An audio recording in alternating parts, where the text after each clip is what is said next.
Good evening, good evening, good evening, good evening, good evening, ladies and gentlemen. It's a Tuesday night special, WeatherBrains episode number 839. It's the pre-show, that magical part of this program where we do three things. We share boring personal stories, humorous anecdotes, and from time to time, we say outrageous things. So we're typically on the air Monday nights. This week, we're on Tuesday, which happens sometimes.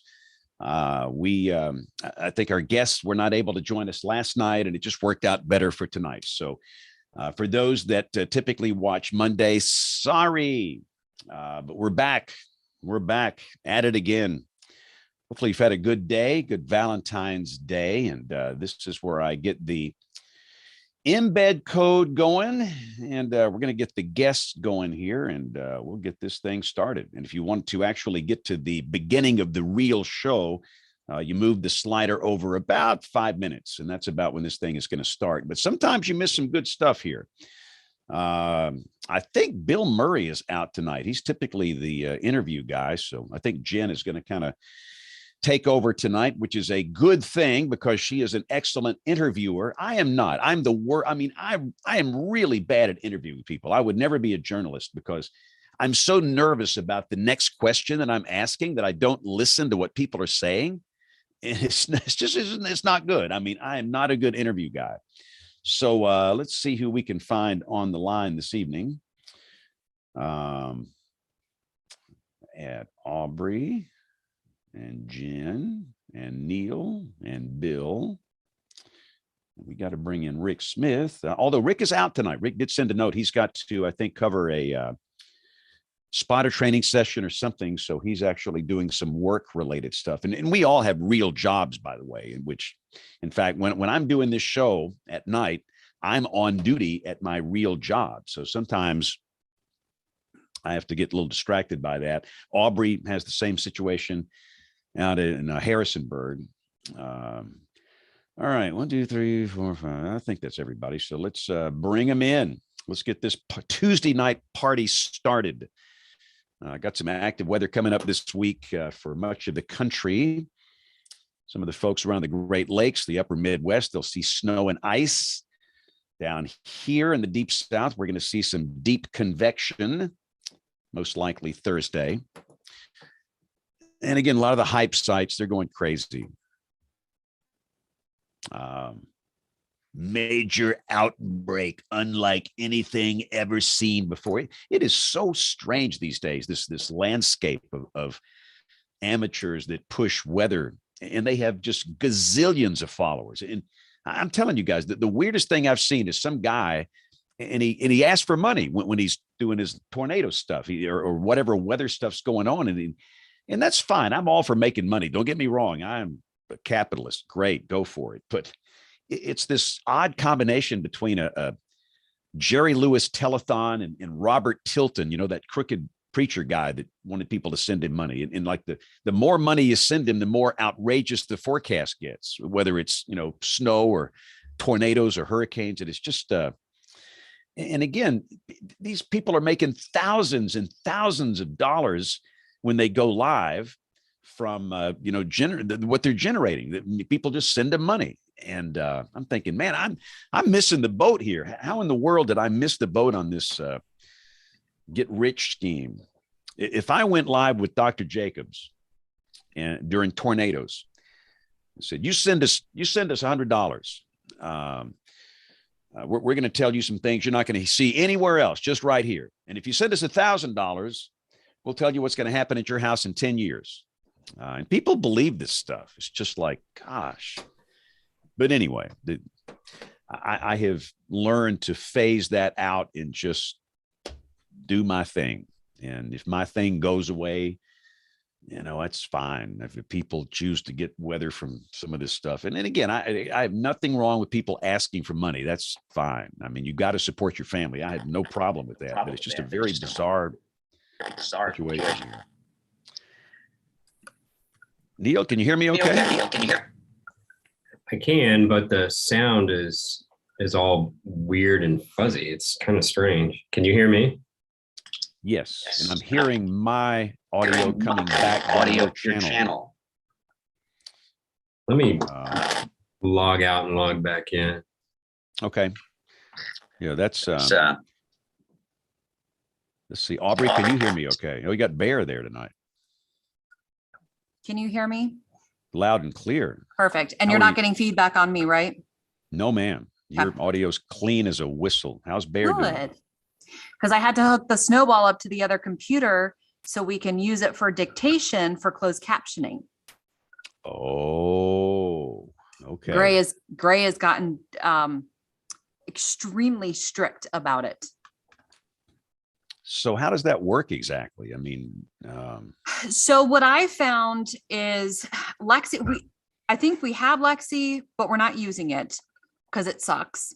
I found out that Microsoft Windows 10 has a dictation device in Windows. So my engineer last week hooked it up. It worked beautifully. All of a sudden Monday, it stopped working. So I found a website. Oh, we're still getting the feedback. Yeah, we're still hearing our audio back down your channel. And I sound like Porky Pig. I feel like I sound like Minnie Mouse. It's really weird.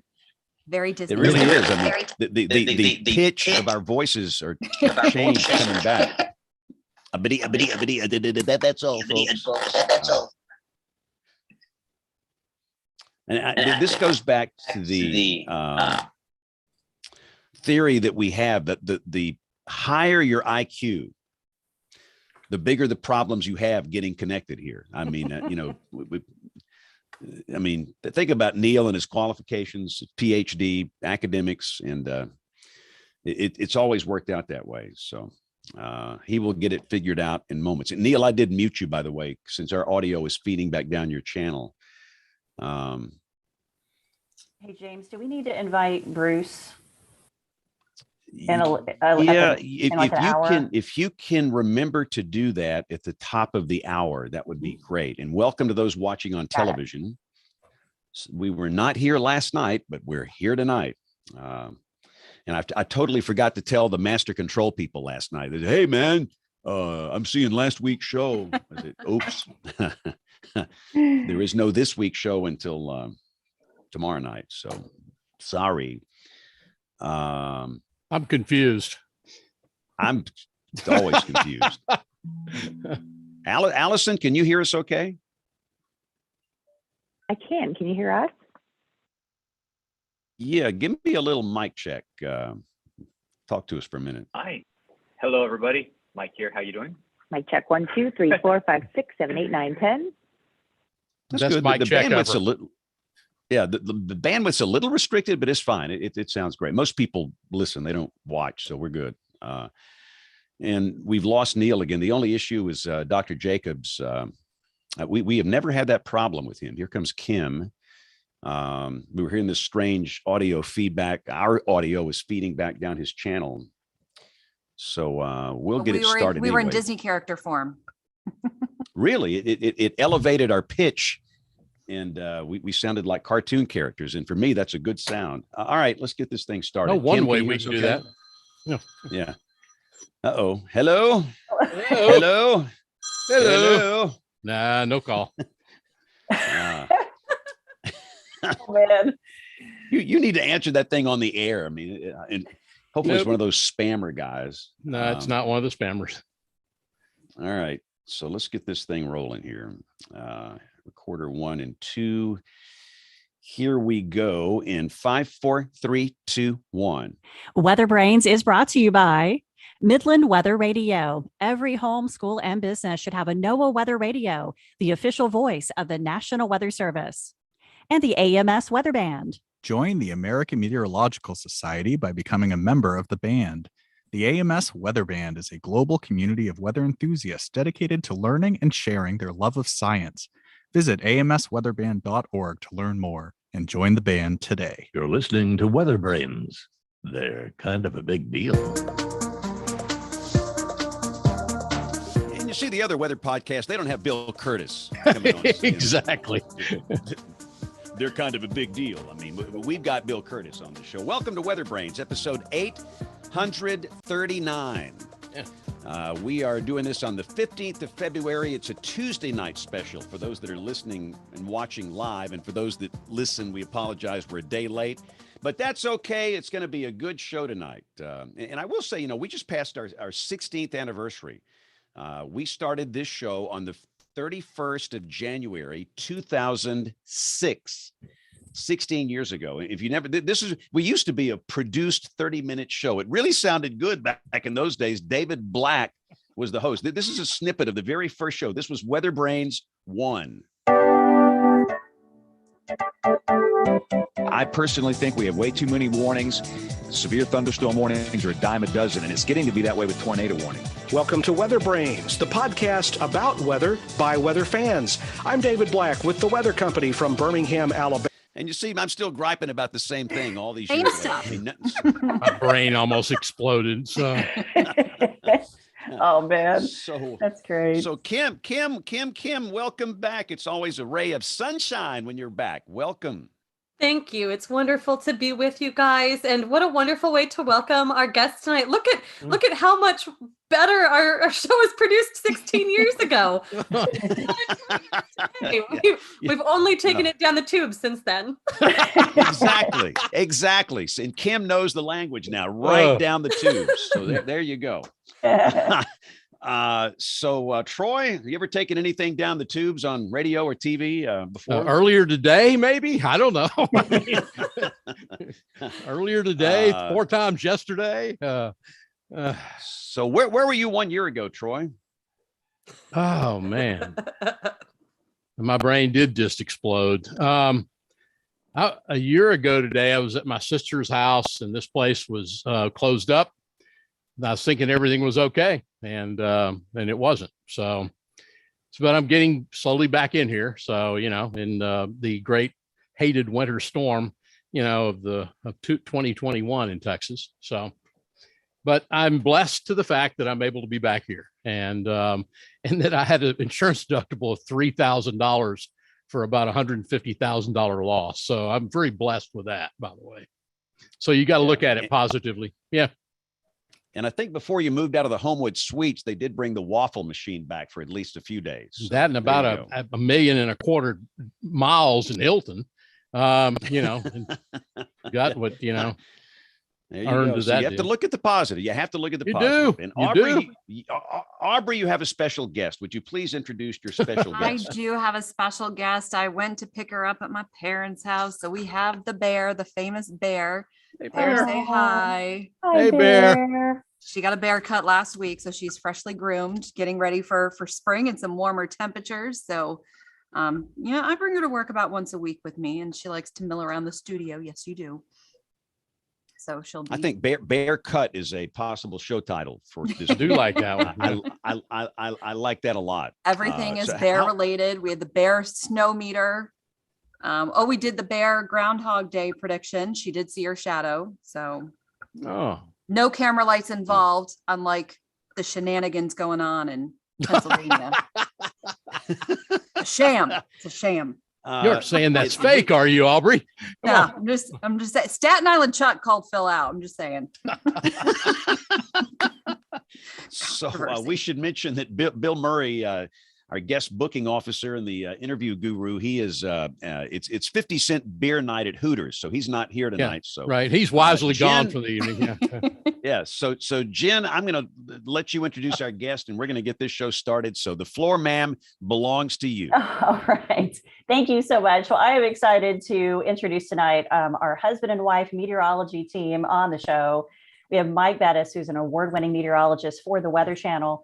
He is an Ohio native and earned a bachelor's degree in atmospheric science from the Ohio State University. He has been with TWC since 2003 and has covered almost every major event imaginable during that time, including the Joplin tornado of 2011. And Allison Chinchar has been a meteorologist for CNN and HLN since 2015. She also graduated with her atmospheric science degree from the Buckeye School too. And Allison received an Emmy nomination for coverage of Hurricane Dorian that hit the Bahamas in 2019. So Mike and Allison, welcome to WeatherBrains.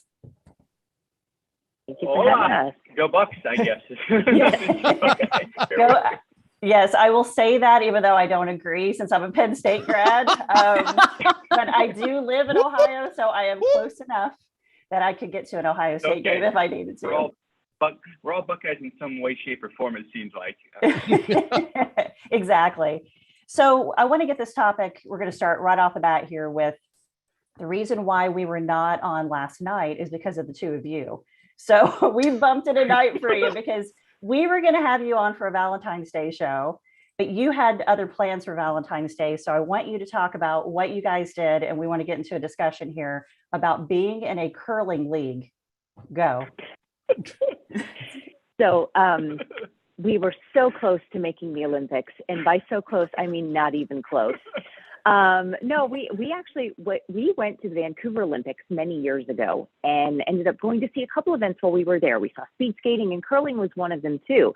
And that was really the first, kind of introduction for us into the sport. And we just found it really fascinating. When we came back to Georgia, we actually found out, despite it being a southern state, there were actually clubs here.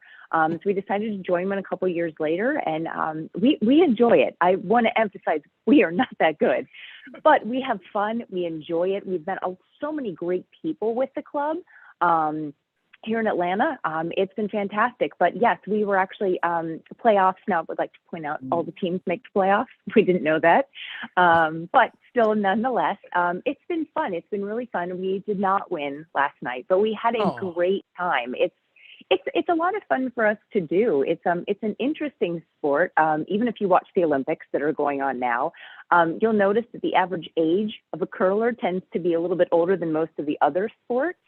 So I don't know. I think that's partly because it's something any age, any athletic ability, you can participate in that. It's like the new chic bowling, I feel like. And guys, like if there's anything I can give, like I can give you some sort of like dating advice or like relationship advice, take your woman curling on Valentine's Day. I mean, there's like nothing more romantic than getting on a frozen sheet of ice layered up in clothes. That's awesome. Kim, you had a question about curling. Go. Yeah, I do. I'm hoping, since you guys are both curlers and you're meteorologists, that you can unveil some of the mystique that surrounds curling. Can you describe what exactly it is that happens with the ice and the brooms, and what is it that you're doing? What, if you can, explain the physics of what you're doing? Sure. I'm a pretty good sweeper. Like you're the best sweeper on our team. You are. My forte. That's my wheelhouse is sweeping, right? So what you're doing is with the broom, you're smoothing. There's what's called pebbling on the ice. So there's tiny little pebbles, and that's kind of what the stone glides on, right? And so what you're doing is you're smoothing that over with the brush. You're giving it a real fine surface. You're almost kind of melting it in essence, right? You're creating friction there.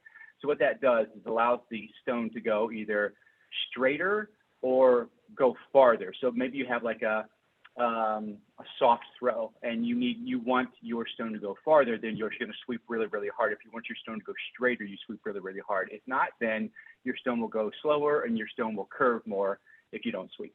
Yeah, and we noticed last night, I mean, one thing I have to admit that when you play in a club in a southeastern state, humidity becomes a factor. Yesterday we noticed a lot of people kind of slipping and sliding because you get a little bit of melting on the surface there. And when you get that, it can be slicker than usual. So yeah, it's good. Curling in the Southeast is probably a little bit tougher than it is in some of those northern climates.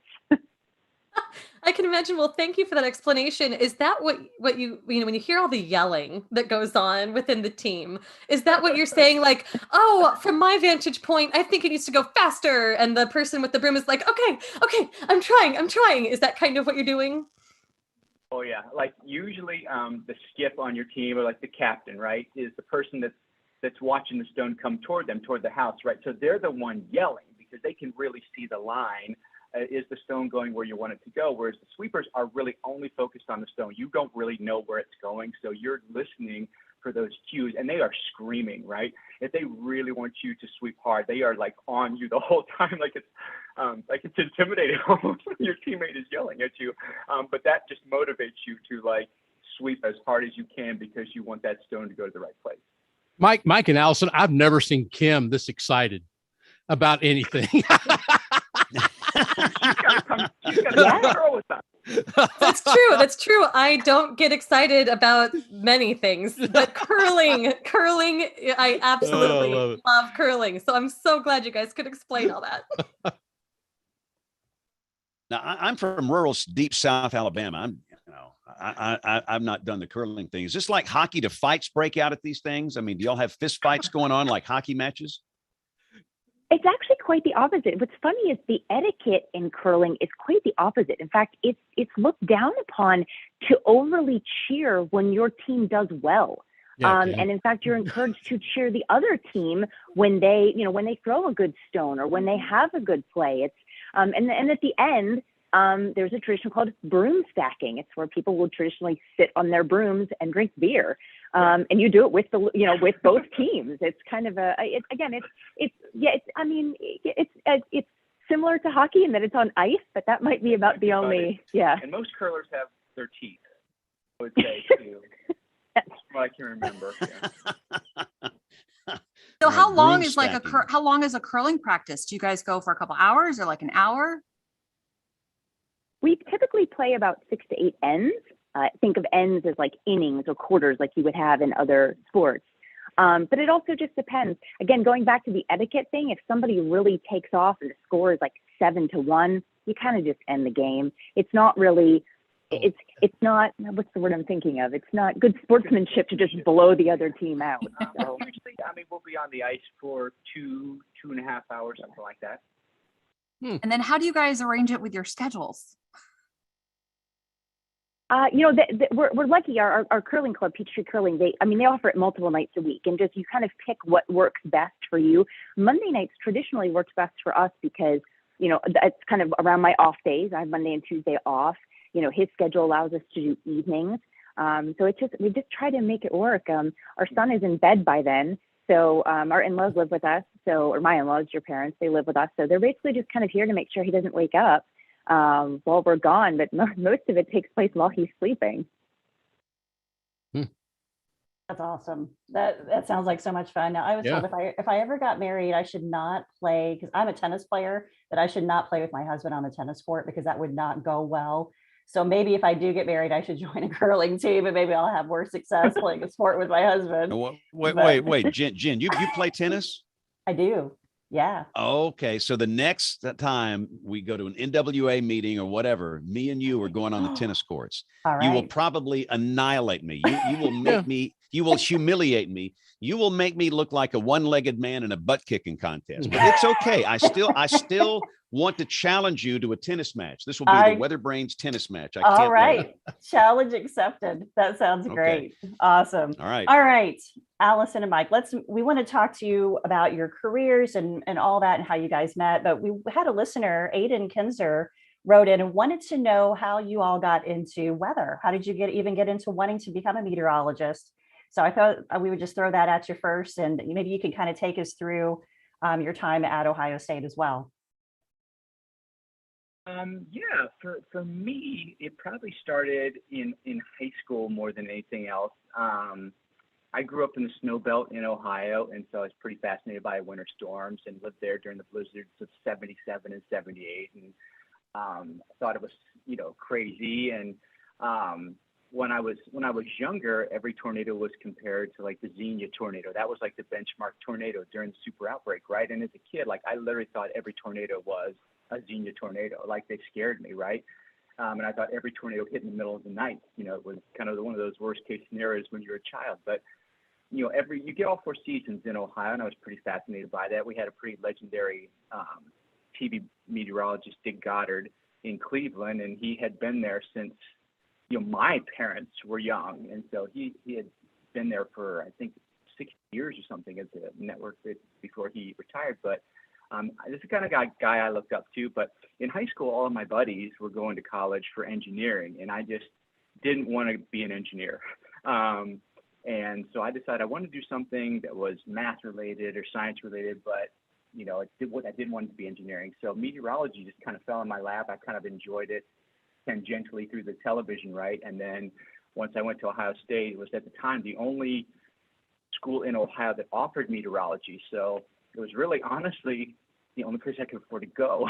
And so it just worked out for me. And I was a big Ohio State fan growing up in Ohio. You just kind of are. And it just all worked out for me that way. And once I got into the meteorology courses and all that, I just kind of fell in love with it, and then gravitated to television when I applied for an internship with NASA. And I didn't get an internship with NASA, and I told myself, you know what, you're not a rocket scientist. You literally are not a rocket scientist, so let's try something else. I did an internship with the Weather Service, which I enjoyed, but at the time they were going through a whole big, remodel, if you will, of the Weather Service. They were upgrading everything at that time. The new radars were coming online and all that. And when I was there, it was old. Like I interned at a National Weather Service office in Flint, Michigan, which doesn't even exist anymore. And they had these old computers and these like trackballs for like mouses. Like it was just really old stuff. Like the computers were made by Ford. It was I thought, gosh, this is some seriously old school government stuff going on here, right? But then, of course, they revamped it. All became high-tech stuff. But I ended up interning at a television station in Columbus, Ohio. I like, it was the greatest non-paying job I had ever had. I thought, God, this is so much fun. And that was kind of my last-ditch effort to stay in the meteorology field, was to go to this television station. And it was the one thing that I liked the best of all of it. And then I decided, well, maybe I could do this. And one thing led to another. I got some practice on the green screen, and I got my first job in Dayton, Ohio, and it just kind of progressed from there. Yeah, for me, I think as a child, what spurred it was my mom really enjoyed weather. You're not supposed to stand in front of a window in a thunderstorm, for safety purposes, but my mom was like, kids, come look at the window, look outside. So there was definitely that parental influence there. But I remember I was like late elementary school, maybe early middle school. We were driving to the library in Mom's minivan, and there was a horse farm that was down the street from us. And I remember as we were kind of turning the corner, my mom kind of like slammed on the brakes and was like, we're going home. We kind of looked out the window, and there was like this funnel cloud that was dropping. I remember at first just thinking it was like the weirdest looking cloud I had ever seen. And I remember after that, like my mom kind of explaining what it was, and we'd gone home, went to our basement, all that kind of stuff for safety. But after that, it really spurred interest. I remember going to the library, getting every kind of book I could on any kind of weather, just to learn more and understand it. I always wanted to do weather, but I don't think I really wanted to do television weather until I got to college. Ohio State had a student-run television station, and I had worked with one of the other students, Amy Michael, who now does TV in Columbus. The two of us kind of did it together, and we'd take turns. One would make the graphics, one would present. We'd swap back and forth, and I ended up just really liking it a lot more than I thought I would have. So any other jobs that I thought about, I thought, this isn't too bad. Did a couple internships to really understand how real TV works, not just college TV.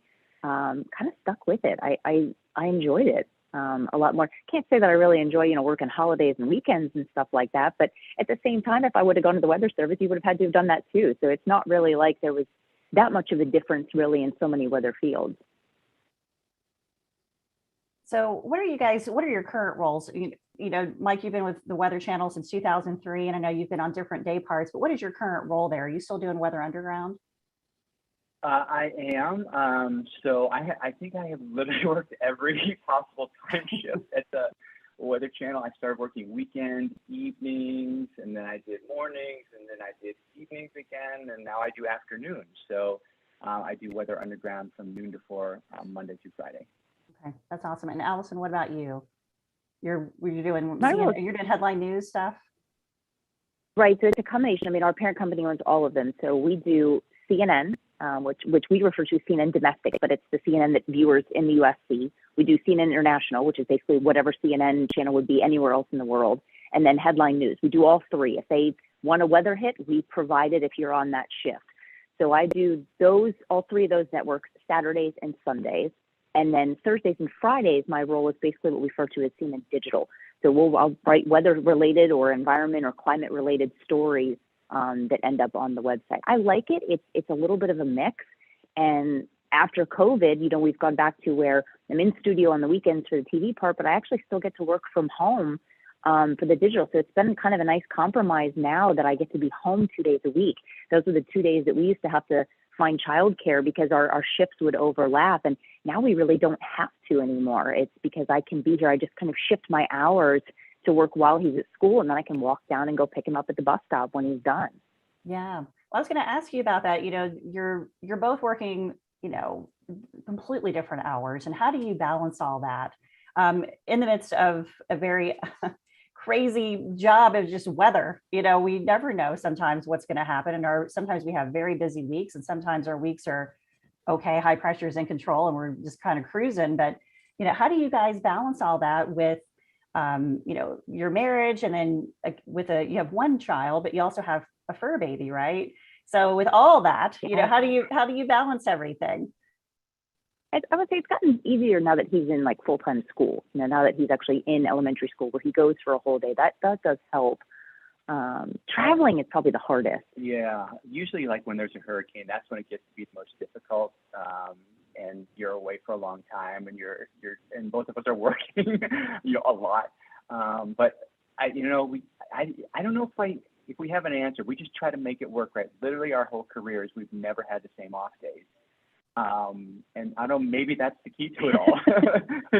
We don't see each other that often. Each other, not to get on each other's nerves. Maybe that's the key to in terms of childcare, it varies. I mean, right now we're lucky, his in-laws, or my in-laws live with us, but his sister lives nearby. She lives in Georgia too. My parents live in North Carolina. So, years ago, before we had anybody living with us, as long as I could give my parents enough notice, they were retired. They'd drive down and watch our son for a few days. It's, family's been very helpful. So, we're very fortunate in that regard. Yeah, family is so important. And Kim, you're nodding your head because I know that, you've got kids and your hours can get kind of wonky. And so you have to lean on who you can to help you out to keep it in balance, right? Yeah, I was thinking this could be a really fun topic for everybody to handle, especially everybody else here who's in different kinds of broadcast, because your schedules are so crazy. I know all of you have different stories about the balance. I think I know for us too, especially the last couple of years, we have young children.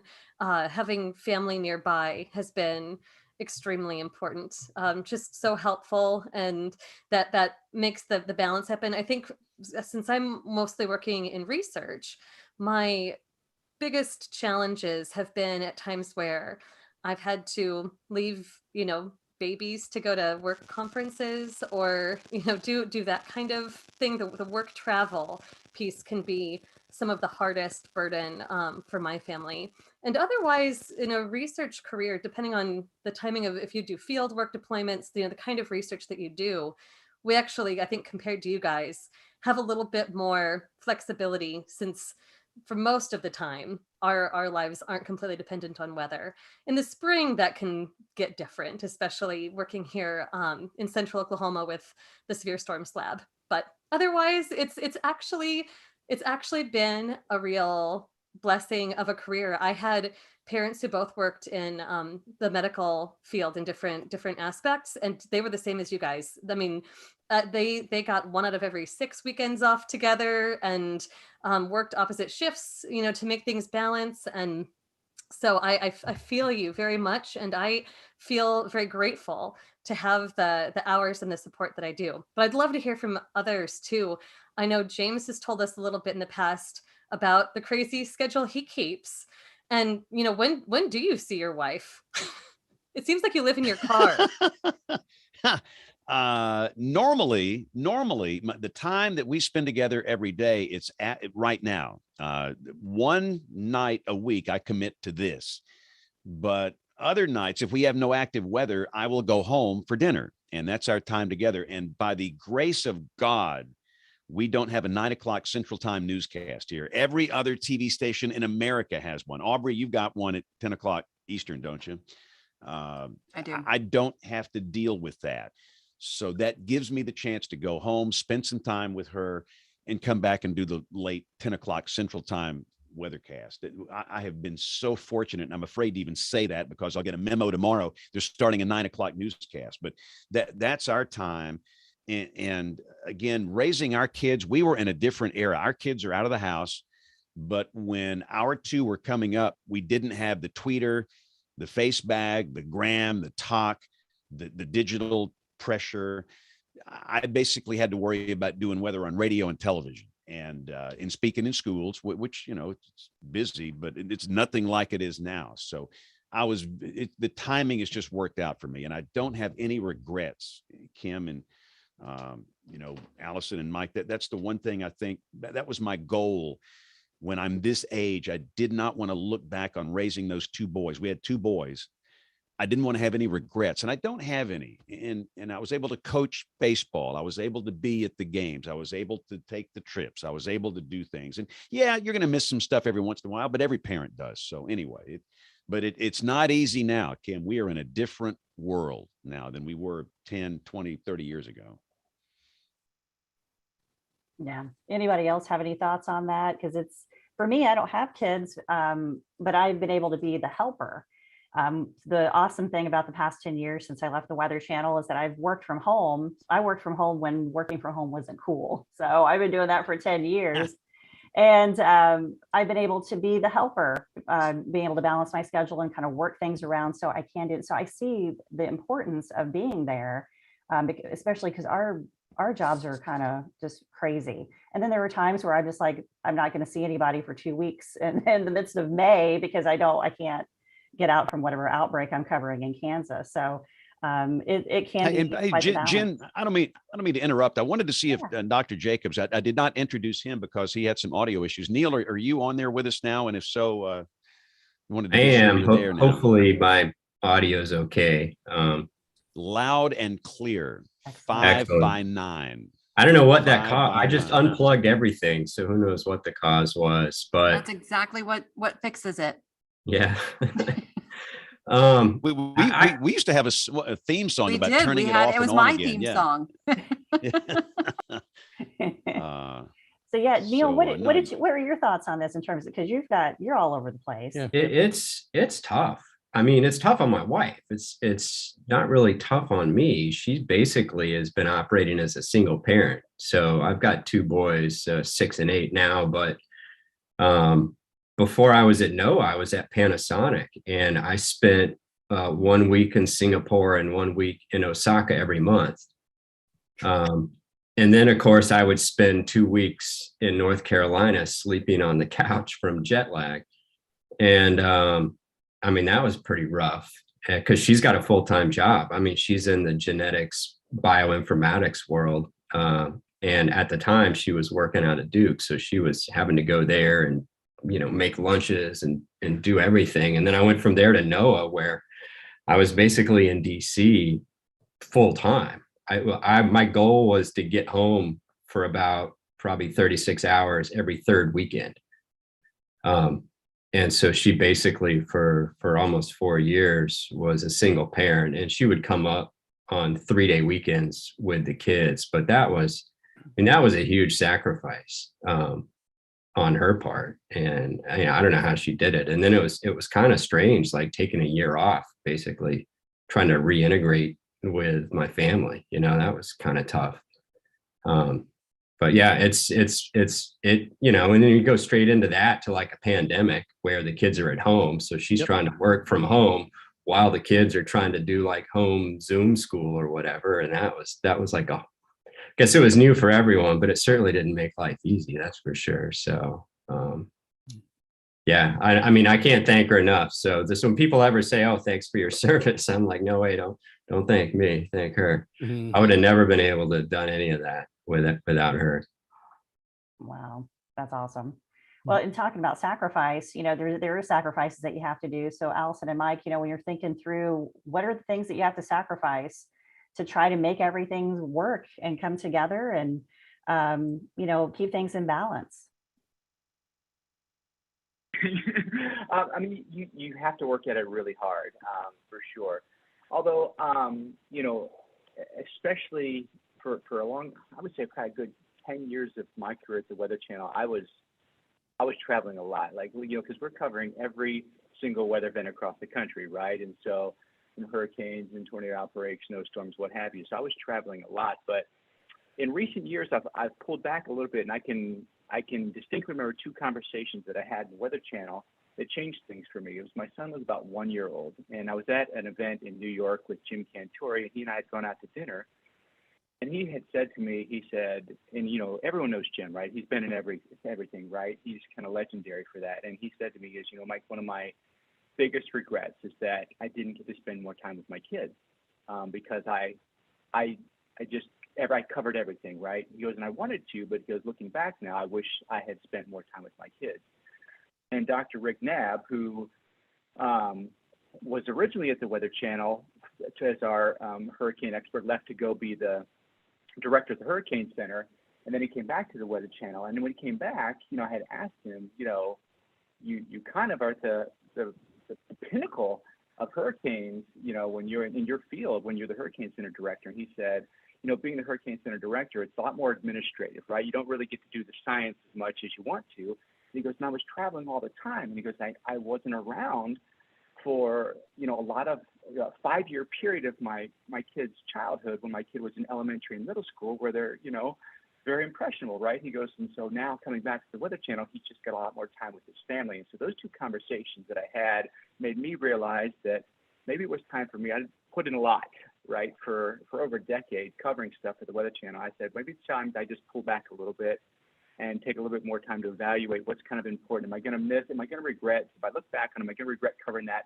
one hurricane, or am I going to regret missing my kid's birthday more, you know? And so I had to make that decision. And so for me, it was pull back a little bit and see if you can find the work-life balance. And I think that's worked out for me, especially over about the past 2 or 3 years. Yeah, I think for me, it was actually getting out of local television. You know, I mean, at the time, I didn't realize, it's funny, at the time, that wasn't actually the goal. At the time, I wanted to be able to spend more time with my son. I mean, any mom in this country knows your maternity leave really is not that long. And those are the formative years. It's when you want to bond most with your child. So my contract had been up and I just kind of let it go. Worked right up until basically I gave birth, and then took 6 months off, unpaid. I wasn't working at the time, but it was great. And I don't regret that. I love being able to have had that time with my son. And then once I felt like we got to a good point, decided to go back, started freelancing at that point. Various entities. I would freelance with local networks. It's kind of the neat thing about Atlanta is we've got so many entities here. There's the Weather Channel, there's CNN, there's the local stations. Just kind of started freelancing at all of them until I found one that clicked. And my favorite part about CNN was when your shift is done, your shift is done. You work an 8-hour or a 12-hour, depending on what it's scheduled as. But that's it. It doesn't matter if it's in a hurricane or a blizzard or whatever's happening. There's someone else that comes in after you, and there's someone that comes in after that. And sometimes we double staff during those bigger events, but the point is when your 8-hour shift is done, your shift is done. Now, on the super big events like a hurricane of landfall, you know, the nerd element in you kind of want to stay for a little bit longer just to see what's happening, but there's no pressure to. And I think that helped us with our son too, because, you know, when you work in local TV, I can remember covering the super outbreak, working in Nashville. I remember literally being there for 3 days straight, slept at the station. I didn't even go home for 3 days. You don't have that anymore, or at least I don't have that anymore. So that kind of helped with family life too, is getting out of that local element where you felt like you were there nonstop. And planning. He makes fun of me. I'm a planner. I'm like, yes, definitely. I fully admit that. But it does. You have to be on the same page. You know, like when we know we've got, you know, like a taping, or we have to go out of town, or we have to, you know, shift anything with our schedules, we've got to be on the same page so that we can make sure everything's covered. Again, not just for our son, but, you know, our dog that we rescued from Joplin, Missouri, she's getting up there in age. She's 13 and a half now. So, you know, she can't hold it as long. So, you know, those long shifts of 8 to 9 hours and just leaving her at home, we can't do that anymore. So, you know, kind of planning for both and making sure both are taken care of. Yes, I think both of those were key for me. It's switching jobs and planning. Yeah. Mike, can you share about Joplin? Because so many folks know you from your coverage from Joplin and how emotional that was. And I think it would be so meaningful to talk about. I can't believe it's been that long you know, since that tornado hit. Would you share about that rescue of her? We had gone months after the tornado to do follow-up coverage. A month afterwards, how's Joplin doing? And at the time, one of the big stories while we were there was they had, the Humane Society and ASPCA had collected all these animals, hundreds upon hundreds of animals, right? Cats, dogs, birds, you name it, right? And they had these warehouses that were set up. And it was while we were there, they were going to have an adopt-a-thon, if you will. Literally every animal was going to be given away for free. It was hundreds of dogs, hundreds of cats. And so we had gone to the facility to just kind of walk around, do a story. And when I was a kid, I had a golden retriever Irish setter mix. It was Murphy, and he was like the best dog I'd ever had, but I hadn't had a pet since I was in high school. So I saw this little golden retriever. She was underweight in a cage, so sad. And I was like, oh, she's beautiful, right? And golden retrievers are just so friendly. And I stuck my hand in there, and I was just kind of petting her chin. And meanwhile, I've been bugging him for years for a dog, so the pressure was on. There was some serious pressure. But my producer, Mike Jenkins, and I were on our way back. We had kind of wrapped up. We had done several days of coverage, and we were on our way back. And I had got a text message from the Humane Society director. That said, oh, by the way, if you want a dog, let me know. I was like, what do you mean? I'm on my way back to Atlanta. She's like, don't worry about it. We can get the dog to you. If there's a dog you want, you let me know. I was like, well, I'll get right back to you. So I texted her. I was like, what do you think? She's like, yes. Yeah. So I texted her back and I said, okay, I saw a golden retriever Yeah. there. If you can make it happen, you let me know. And then our producer, Mike, also said, hey, I saw another dog. If you can get that one, let us know. So she set those two dogs aside. They work with a group called Pilots and Paws, which is a volunteer organization that private pilots volunteer their planes and times to shuttle pets, right? And so there was she found a gentleman in Knoxville who was originally from Joplin, and he wanted to help. And so he actually flew. He flew supplies in, and then would take pets and back then out. He brought the two dogs back. She went to the airport to meet them, and next thing you know, we had Joplin. We named her Joplin, spelled with a Y. Because we're not very creative.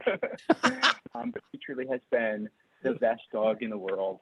She has been, so good for us. And dogs just have that kind of calming, sense. And we were so happy to give her a new home. We don't know her backstory at all. We know that she was found 9 days after the tornado. That's literally all we know about her. And she had puppies recently, the vet said. So we have no idea what happened. Yeah, they weren't So- sure that she gave birth too early, from the stress and trauma of the tornado, and the puppies didn't make it, or if the puppies had already been born and they just didn't. We don't know the whole story. We just know that had happened recently. So yeah, but no, she's been fantastic for our family. But yeah, she was. They estimated about 3 years old, give or take, when we got her, 3 to 4 maybe. So we celebrate her birthday in June. So this coming June, she'll be what we guess to be about 14. She's the best. That's awesome. And how old is your son? just turned 7. He's 7. Okay. So he and Joplin, I'm sure, are just the best of buds. They have their moments. He does not appreciate it that she knocks down a lot of his Legos. I don't think she appreciates stepping on them either.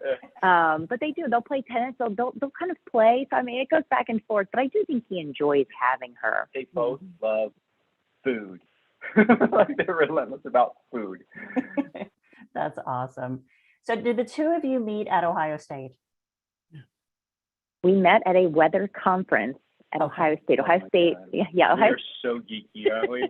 Ohio State puts on a severe weather symposium every year. I was still a student at the time. He was an alumni that had come back for it. And that's where we met. I was in meteorology club at the time. So the meteorology club kind of deals with all the presenters, and he was a presenter at the time. So we were there to kind of make sure, they have all their technical stuff to make their presentation. And that was how we were introduced.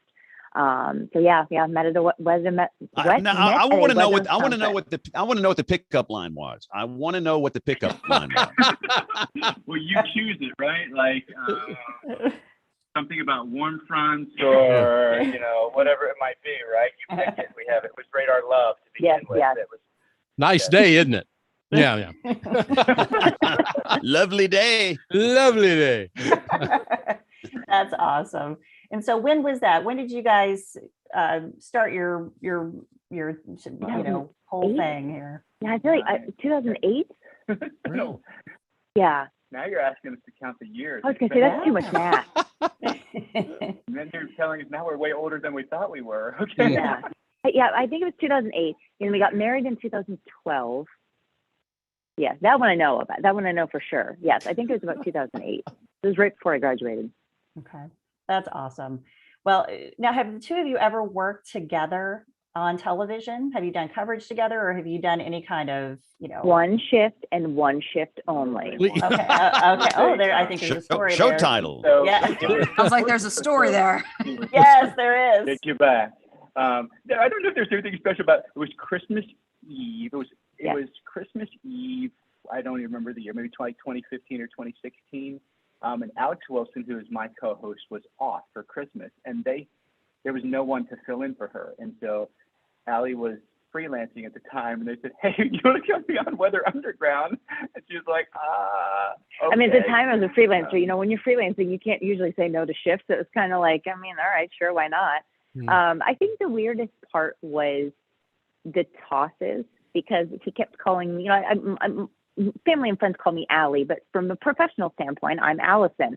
And he kept calling me Allie. And I remember hearing like the people in the control room being like, "Better stop calling her nicknames." So, I mean, again, like those kind of things. Like schmoopsy poo or That's true. Like you did not go that far. So, no, I think honestly, I joked when I said one time and one time only, but it's not necessarily because it was awkward. It's more just, you talk about like daycare. That was the toughest part. We were working the exact same shift. So anytime we would ever work, a lot of times when I freelanced, I would intentionally pick shifts that were the complete opposite of him so that we didn't have to worry about it. But yeah, if we worked together, it's going to be the worst for daycare. I think one of the funniest moments to me, though, is when we were working together but not working together. Oh, with Al. I was filling in for Al Roker one day on the Today Show, and she was working at the NBC station in Atlanta, and I do the whole, and here's the weather in your neck of the woods, and literally there she pops up, on the local station, and so it was kind of funny. I actually had the moment recorded. It was pretty funny.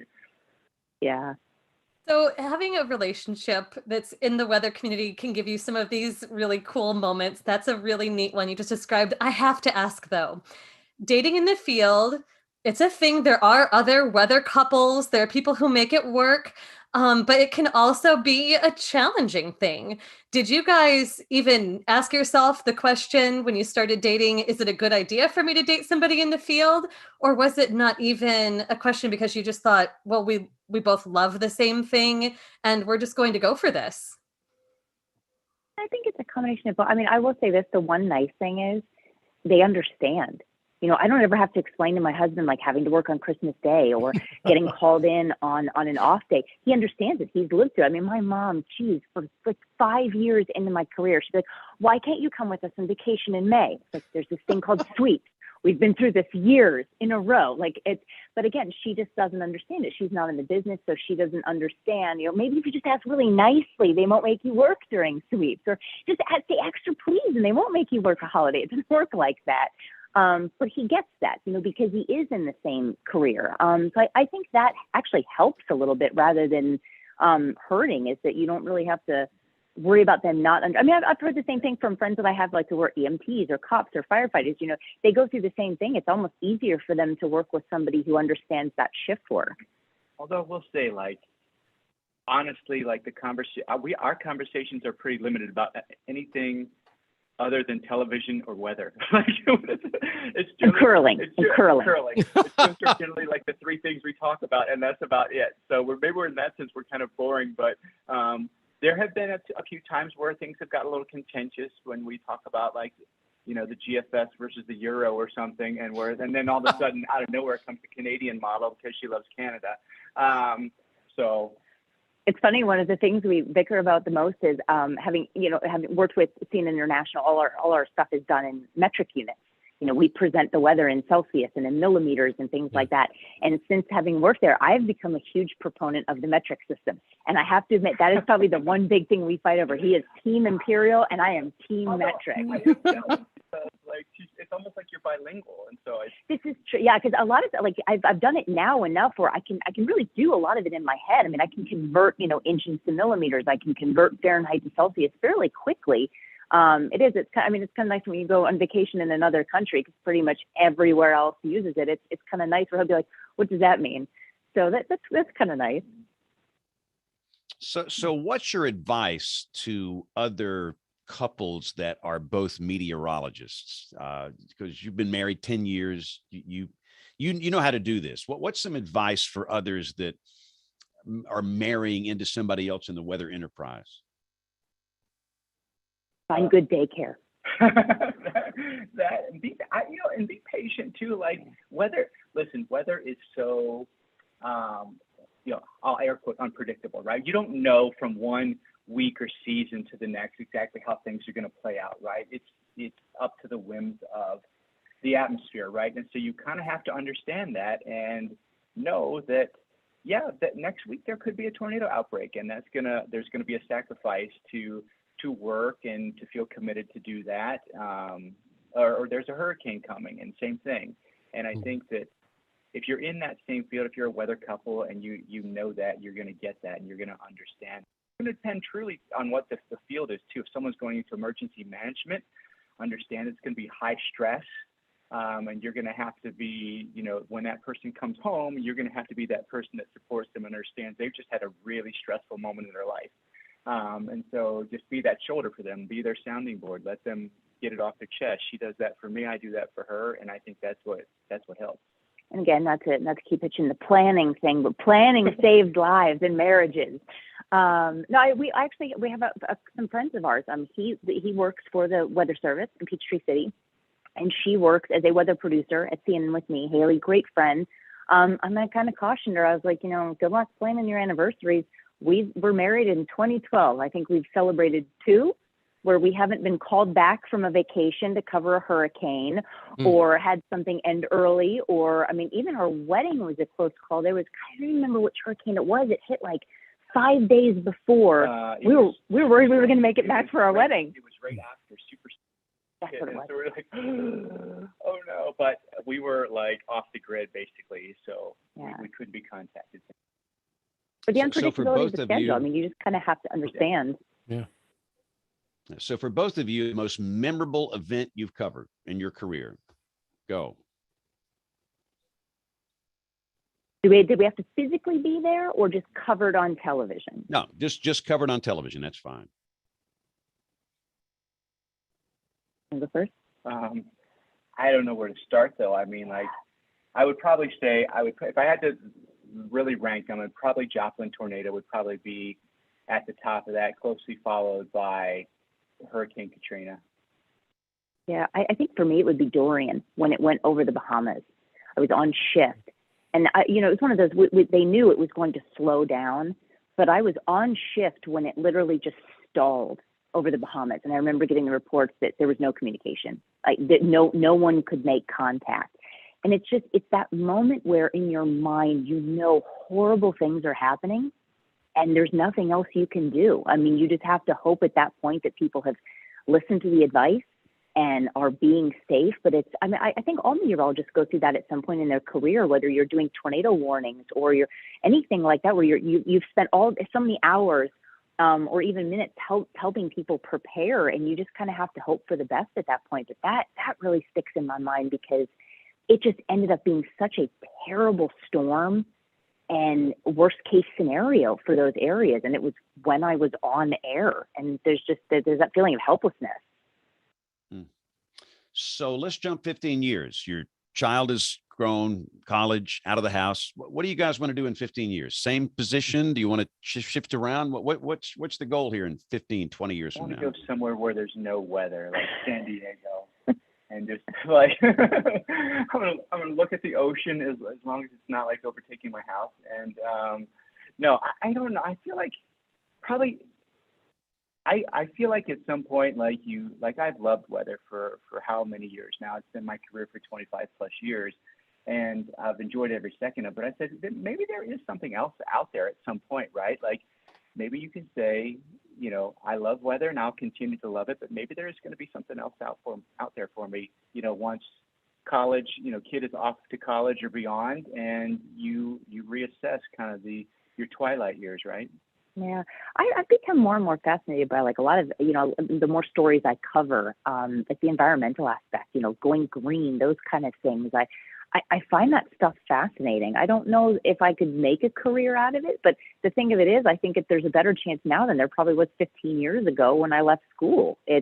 So who knows? I mean, it may be in a field that is barely in its infancy right now, within the weather field, just a smaller version of something that just doesn't exist. I'm not bored of the job yet. I like my job. I enjoy going to my job. So at least in the short term, I have no plan to leave it. But I don't know. I will say, I think once we've made the commitment that we don't really want to move now that our son is in school. I know he did that a lot growing up and didn't really care for it, bouncing around from school and making friends all over the place. So we have decided, at least for the short term, we'll sit tight. But I don't know, 15 years is a long time, and he'll be out of the house. So who knows? And what do you think, where's all this going? Broadcast meteorology. What's it going to look like in 10, 15, 20 years? Oh, all this stuff like metaverse stuff. Like I keep thinking to myself, like you kind of keep daydreaming about this stuff. Like, what's weather going to look like? Like, will you literally be like putting on, like, will televisions not exist? Will everyone like watch on their goggles? And will you be like, if you're covering a hurricane, are you going to like transport people to the hurricane? Is like, how's it going to work? I don't know. Are we all going to be like avatars or something? It's all going to be digitized. I don't know. I see there's just intrinsic value to a human forecaster, I think, but artificial intelligence and metaverse stuff, I think that's inevitably where a lot of this stuff is going to end up, right? Yeah, I think so. Yeah, I mean, James, you brought up a good point earlier too when you were talking about how your career now is nowhere what it used to be 20 some years ago. I mean, I even think literally my very first job I ever had, I remember covering tornado warnings. I was working in Chattanooga, Tennessee at the time. I remember covering a tornado warning that had happened. And I remember in master control being like, okay, you have approximately 2.5 minutes during this commercial break. And when you come back to Jeopardy, do not interrupt Jeopardy. That doesn't exist anymore now. If lives are on the line, you cut right through Jeopardy. Yeah. So I mean, even stuff like that has changed in just, a decade or two. So I don't know, it's almost kind of hard to predict because back then, I don't think I would have ever thought like, who on earth would ever interrupt Oprah? Would you really, you know what I mean? But now it's not even thought twice about interrupting stuff. I also feel like there's some kind of pressure too, because the forecasts have gotten so much better over the years, right? I can remember when I first started, we only did a 4-day forecast. And then all of a sudden it became a 6-day forecast. Now everyone does a 7-day forecast or even 10, longer. I mean, yeah. are we going to have high confidence in a 10 or 12 or 14-day forecast? And are we going to be able to predict tornado outbreaks and snowstorms with such specificity that there may not be a huge need for the human meteorologist? I hope not, but I mean, there may come a point in time where, especially in places where weather is not, and it maybe already is there, where weather is not necessarily, if you live in a place where weather's not necessarily life-threatening, that you may forego a human meteorologist altogether. But I don't know. It's interesting to think what could happen decades from now. Yeah, I think my hope is that the technology keeps advancing. I mean, it's done so many wonders just in the last 10 to 15 years that for me, I would love to see error rates go down, like when, false alarm type tornado warnings, those kind of like, I would love to see those numbers and they're coming down and that's great, but I'd love to see the stuff like that continue to go down so that the accuracy levels just get that much higher. And I do think that can be done. How quickly, I don't know, but for me, at least that's the hope I would like to see for the future. All right, so Jen, I promise I'll stop talking in a few minutes. I got 2 more lines of questioning here. Awesome. So I'm always curious about social media. That this is like, I didn't receive any training. Of course, Troy and I, we were in college in the 1860s, so we have no training, no formal training in social media. But today, you've got to handle all these platforms. You've got Facebook, and you've got TikTok, and you've got Instagram, and all this other stuff. What are some tips for handling this stuff, and not just posting information, but dealing with the horrendous comments, the vitriol, the hate, the anger, the rage that is pointed at you and all of us? How do you handle that? Go, tell us, talk to us. That's interesting, and I know you're probably on the receiving end of it more than a lot of people are, just because you have such a high profile. And I think what I've learned, at least in the last couple of years in particular, is that I just kind of I try to ignore a lot. Like I like your instinct is to always respond to somebody. Like that's just what I want to do. Then I take like 30 seconds. I'm like, am I going to be any better off responding in maybe a snarky way, or should I maybe just take the high road here and just ignore it? And I think literally just ignoring stuff has worked wonders for me. And literally, like, conversations will end. Like that's the end of it, right? Like nothing ever happens. But I've gone down that road before, and I think probably all of us have, where you engage with somebody and it gets contentious, and then afterwards you're like, did I prove a point? I think I was on the right side of all that, but at the same time, I don't feel really good about that conversation that just took place, because then everyone is there to view it, right? It may not have been just a conversation between you and that person on Twitter or whatever. Maybe everyone saw that conversation, right? Did I come off in an appropriate way? Sometimes I say, well, would my mother have approved of that conversation I just had on Twitter or not? But it's hard. I mean, it really is, because, it's just, I always say, a lot of these people wouldn't probably say those things to you if they were standing right in front of you. But when it's through a computer, they feel this sense of freedom to say whatever they want, right? And I think that, Ginger Z is pretty good at that. She kills them with kindness, right? And so in a sense, that's something that you can do, and sometimes that diffuses the situation if someone's kind of hot under the collar.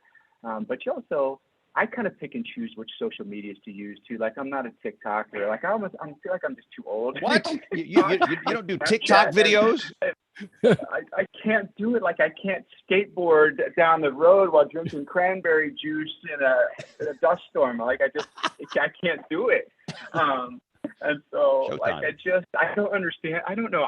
I'm to that point where I'm too old for TikTok. Like, I just don't understand it. And I have coworkers that are trying to get me to understand TikTok, and like, I have to be on TikTok. So and Snapchat, I just couldn't figure out how to use it. So like, I just stuck with the things that I was good at, like Instagram and Twitter and Facebook, and that's kind of where I live. Yeah, I'm not much better. I've learned had interns teach me how to use Instagram, so I'm not much better. I had a friend who was actually really good at all social media, not like posting, but just really kind of like in-depth looking at people. And I remember having a conversation with her, and she even kind of pulled up some of the stuff, some of the nasty, snarky comments that people would send. And within a couple of minutes, she was like, this person is a bot. You can tell by this, and this. I mean, I couldn't, but she could. And I think her kind of goal was, you really just don't know. Even ones that have several hundred followers that don't look like it would be a bot are. And she was like, is it really worth your time to respond to a robot? And what do you really gain from it? And I think you're caught up in emotions too when you do those stuff. We've talked about Ginger Z before.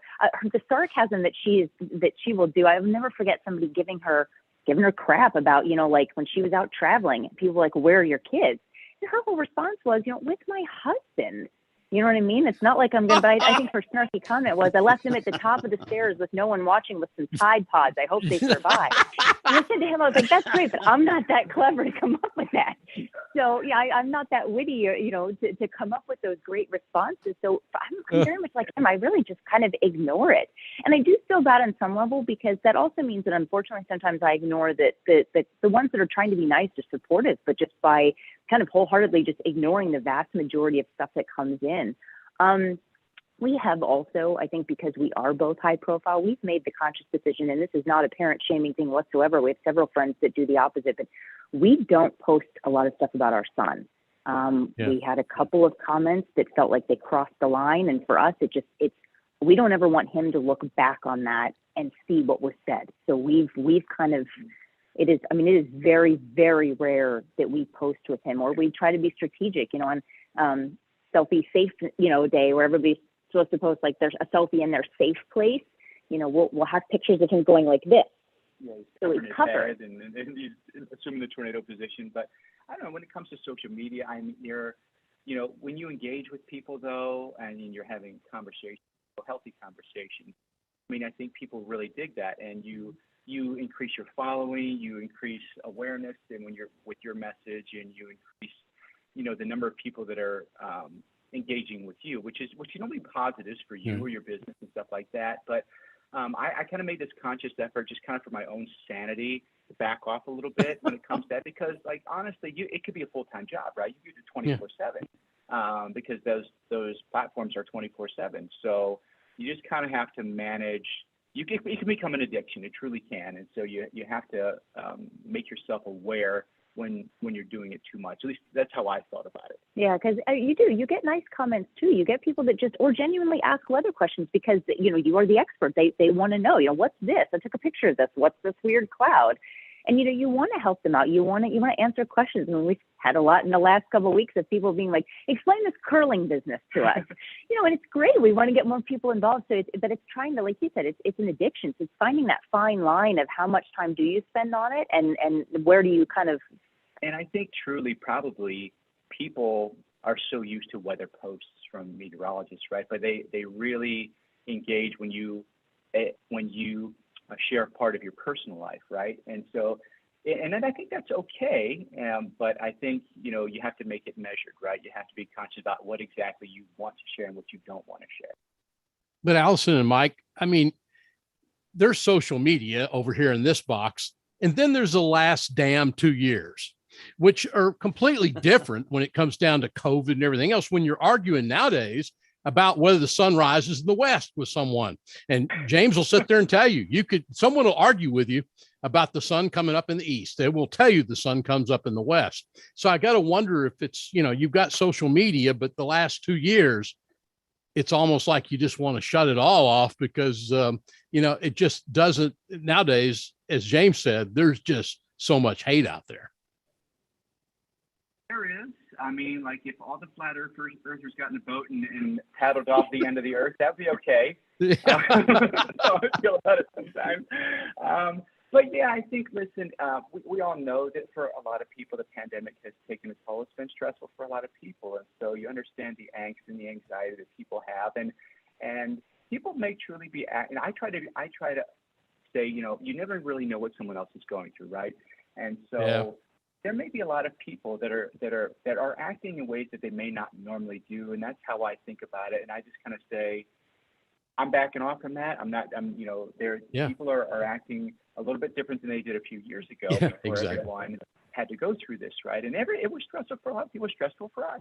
You were broadcasting from home. You were doing things that were totally out of your comfort zone, or you weren't just doing things that you normally would. You weren't going out and hanging out with your friends or your family and stuff like that. So many people, millions and millions of people, if not billions across this world, have gone through something like that. So you try to say, I can be sympathetic to that, but let's be civil, right? Exactly. Let's be civil, which sometimes lacks in social. Yeah, I think, but you're right. I mean, it has gotten worse, noticeably worse, probably in the last few years. Even right before COVID too. It's you just feel like people's opinions have turned into fact. There's the saying, it's you and I can have a difference of opinion and simply move on with our lives. But I feel like so many people anymore. I beg your pardon, Allison. Right. But it's to have a difference of opinion. For some people means you can no longer like that person. You can't even be friends anymore. My favorite color is orange. His is blue. How on earth are we still married? It's those kind of things. So let me ask you both, because you're both on national, what kind of interaction do you get? I know a lot of female meteorologists have like the messages turned off. Do you guys keep your messages turned off and just kind of respond to some comments? What kind of actual viewer feedback do you typically get? I mean, anytime I ever cover anything that's climate related, it's interesting to me, and we've had this conversation.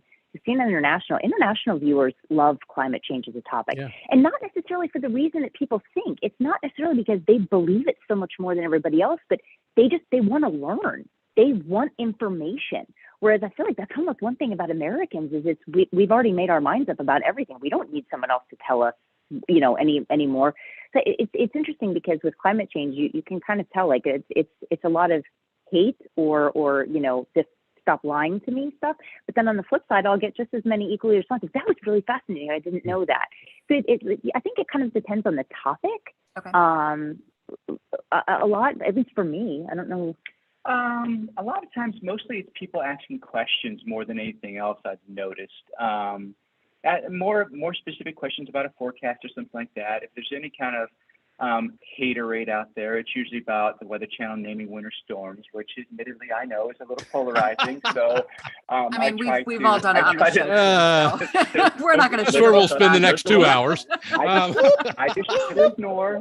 And I say, okay, I get it. And I do. Listen, I get it. I understand that people have some qualms about it, but usually people are asking a lot. People are really engaging when it really matters, right? When there are big events happening, especially hurricanes. You're getting a tornado outbreaks. You're getting a lot of people just wanting to know specifics more than anything else. And I think you have to take that as a compliment, that they trust you to give them information. So at least that's how I look at it. Well, you know, Allison, I think, and I'm thinking about what you just said here, but I'm wondering, what I always say here a lot of times, it almost seems like here in America, we've lost the ability to critically think and discuss topics and to be able to have a discussion without me hating Neil or hating Kim, or, you know, have respect for one another. Whereas I have friends around the world, I don't have that much of a problem with them. They look at us and I think they got to be shaking their head. Yeah, I feel like we've lost the ability to be open-minded about stuff, especially when it's not your area of expertise. Exactly. I think it's funny. I mean, it's your doctor diagnosed you with cancer. You're not going to go down the street and ask the guy that sells ice cream what his opinion is. Why would you? It's not their area of expertise. But I feel like a lot of times that's kind of the case. You're taking information from experts on the internet, who was probably Jim Bob that lives in his mom's basement. I do feel like the international community does a better job of trying to find information from credible sources. So they tend to be more open-minded to listening to what you have to say about stuff and certain topics. Truly, Allison, is what critical thought is all about, is listening to both sides and maybe coming to a decision in the middle, which here in the United States, be damned if we've done that. In the last 2 years anyway. We can start in Washington and look at that. There's no critical thought going on up there. And I think it's really interesting, your response.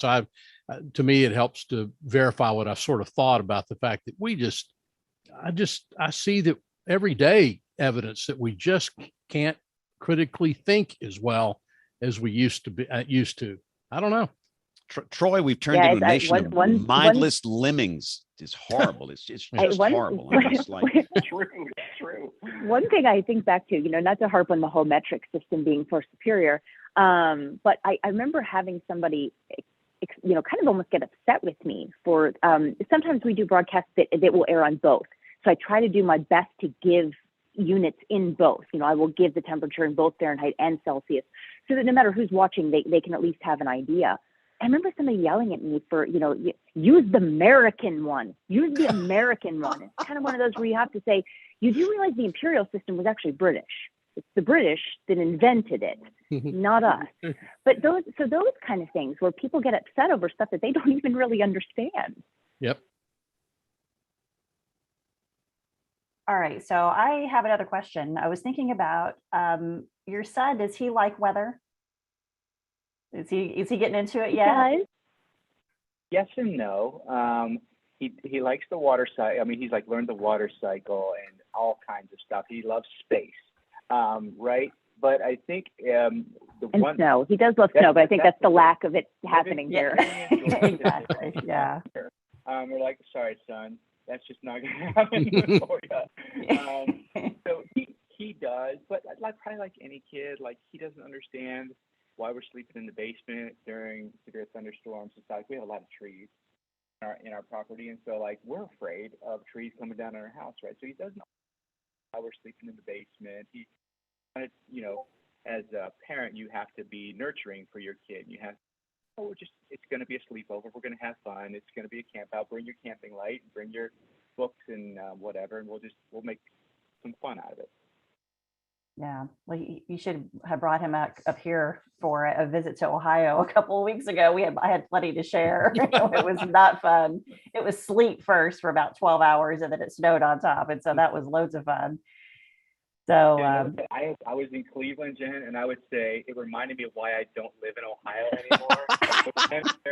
I was standing there at the Rock and Roll Hall of Fame, and Burke Lakefront Airport is right there, and I pulled up the aisle, and I was like, oh, It's 22 degrees with a 40-mile-an-hour wind and heavy snow. This sucks. And we stood there for 4 hours. I was like, yep, I'm cold. It's the end of the shift. I'm cold out here. I can't do this. I'm not a young man anymore. So No, I miss Georgia. I'm pining right now for my Georgia days. It's been 4 years since I've been back to hot Atlanta. So, but you know, family's up here, so that is what keeps me warm. Is my warm in my heart up here with my family. But one more question for you. One of the listener I talked to about earlier, Adam, had another question for you guys, and wanted to see what advice could you give to high schoolers or college students who are going, I want to do this weather thing, and they're about to embark on that. And so what kind of advice would you give them to really encourage them? Because I think the next generation is really amazing and they're so smart. And so we wanted to see, what would you tell them to do as they're trying to pursue their dreams? Two things. I think first is get as many internships as you can, and in different fields. You may think you always want to do weather service, but maybe it's because you just haven't looked at something else. You haven't looked at research. You haven't looked at TV. You haven't looked at working for the government, like NASA or something like that. So try getting internships at different places, even if it's not really something you'd necessarily consider, because I hear from so many people that we know in this business now that this wasn't necessarily their first choice. But they ended up liking it a lot more. So it's fine to know that you want to do weather, but there's so many different jobs you can have within that field. Try looking at all your different options that you have. Second, simpler, please be careful what you post on social media, because anything you post on the internet lasts forever. And when you're a high schooler or even early college, you kind of tend to forget about that stuff. You know, it's you're in the moment when you're posting on things like that. Look, people 20 years ago when you got drunk at college, you didn't have to worry about that popping up on somebody else's Facebook. It wasn't really a concern, but you do now. So, and you don't ever want stuff like that to come back and haunt you down the road. I would say career-wise, I would say two things. Be patient, but be persistent, right? Your first career choice or your first job interview or whatever may not go as you planned, but you have to be persistent. That's how it worked for me. I got turned down for one job after another, but eventually, you stick to it, it'll pay off, right? I'm still a true believer in hard work, pays off. But I'm also of the mindset that millennials and Gen Zers are going to save this earth. I think they just think in different ways than baby boomers or Gen Xers do. And I think they have a lot more ingenuity, and I think they're creative, and I think they're different thinkers. And that gives me a lot of hope. I really do put a lot of hope in them. So I got to ask you guys a question before we let you go. What do you think of Fox Weather, America's weather team? I would say when I first saw it, I really liked it. I was like, gosh, they have a beautiful set. They look great. As someone who's worked at the Weather Channel for a long time and like the stalwart Weather Network, it's competition. So you have to have your guard up, right? And say, hey, this is going to be a formidable opponent. But I think the product is pretty good, honestly. I'm curious to see what happens during hurricane season in particular, because that's really the Weather Channel's bread and butter. But I like the product. I think it looks very polished on air. It looks like they've been doing it for years. Now, I know a lot of people that we've talked to in this business, that were products of, if you remember, NBC Weather Plus. That was touted as, what was going to be the future of weather, because they had meteorologists from every NBC station across the country that could provide content. And that was going to be the demise of the Weather Channel. And that was going to be the demise, and the demise was ultimately within their own self. So I don't know. I think there's a lot of people who see this as an opportunity, but just because you have the backing of a large network doesn't necessarily guarantee you a future. Again, the case being NBC Weather Plus, which I think surprised a lot of people when that failed. But yeah, it'll be interesting to see how it goes down the road. But I think there's, again, it's like you said, the product looks fantastic. The question really is longevity. I think going down the digital, how they're becoming a network, starting digitally first, and then maybe they'll go to television after that, I think is an interesting strategy and a smart one. But now I look at it as, there used to be one national weather network. Now there are 4, right? And so I think, gosh, someone sees opportunity there, right? There are 4 networks now that didn't used to exist. And so weather is big business, right? And, it affects our everyday lives. So it makes sense that there are so many weather networks. How many sports networks are there and news networks and what have you? It just makes sense, I guess. Has anybody else on the panel here watched Fox Weather? I don't watch any. I don't even watch our channel. I mean, I don't know anything. Has anybody else watched Fox Weather? And what are y'all's thoughts for those that have? I've seen like 10 seconds of it, to be honest. I have not watched live TV in a while, but I do follow them on social media. And I like what I see on social media. You're right. I think they do look very polished, and it seems like a really good setup there. It seems like they have a really great team. But I haven't watched like content real.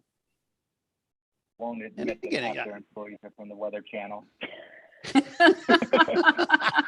We unfortunately where are they headquartered? How many did you lose?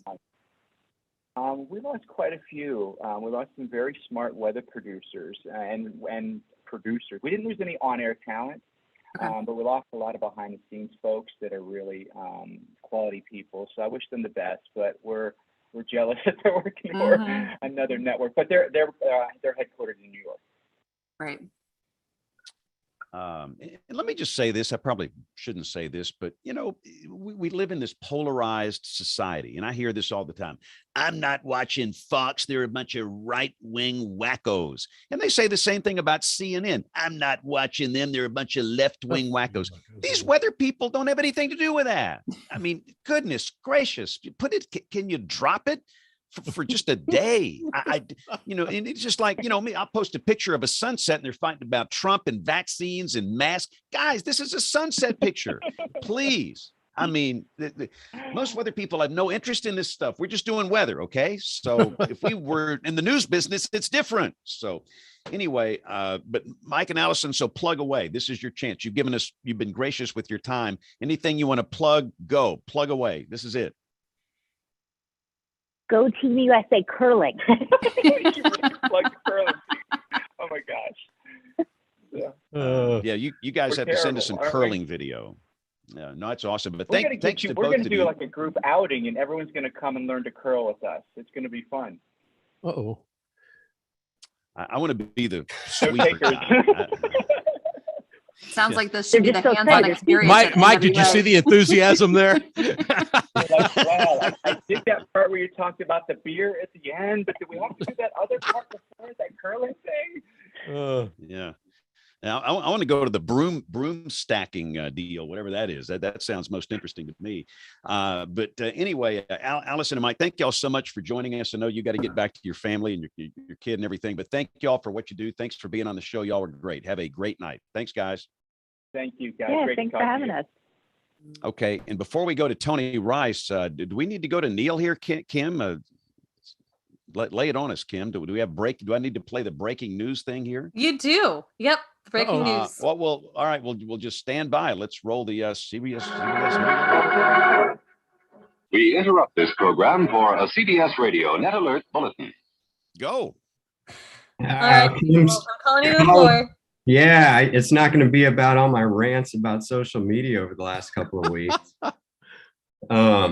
So I started a new job yesterday.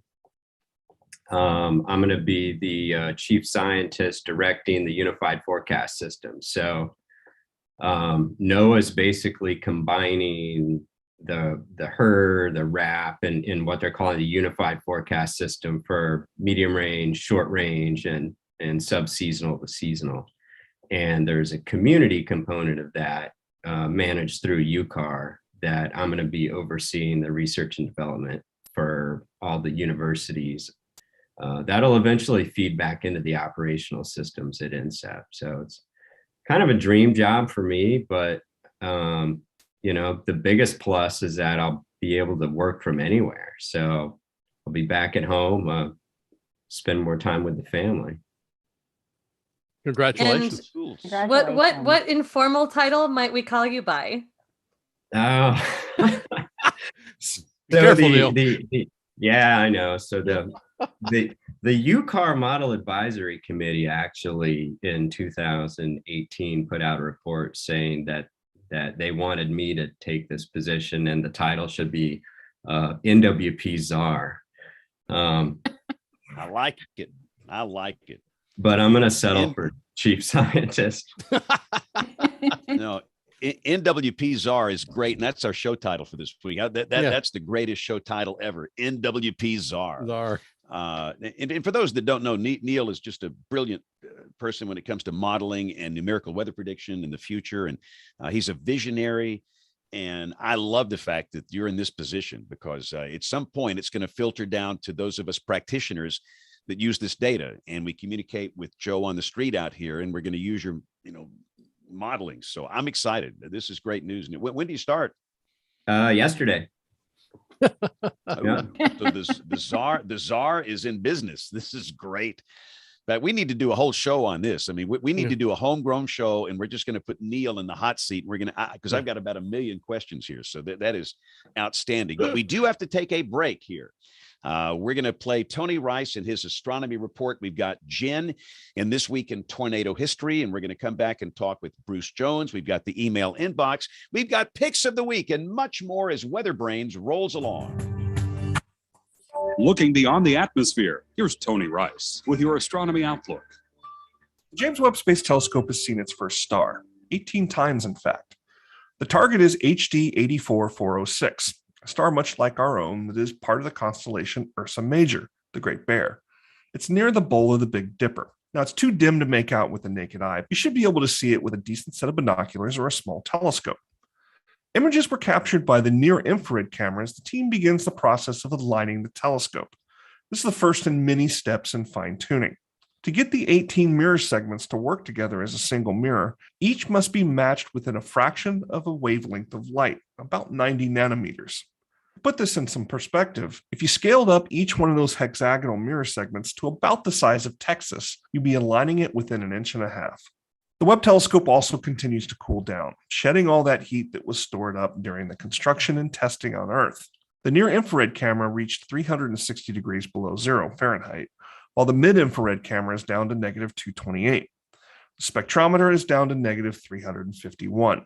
Cooling will continue over the next month until it reaches the operational temperature of 37 to about 39 degrees Kelvin. That's approaching 400 degrees below zero. The sunshades continue to do their job very well as well, with sensors on the hot side showing the mid-90s Fahrenheit. Elsewhere in the sky, most of the planetary interest continues only in the pre-dawn skies for the next few weeks.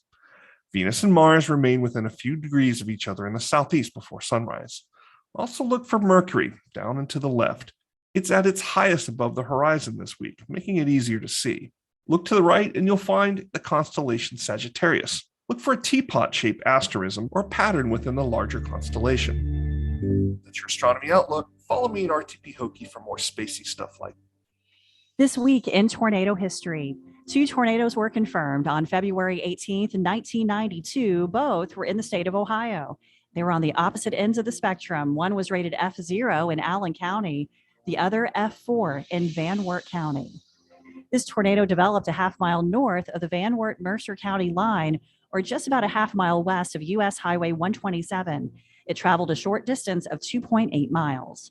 A house, mobile home, and 2 cars were destroyed, and 9 other homes were severely damaged.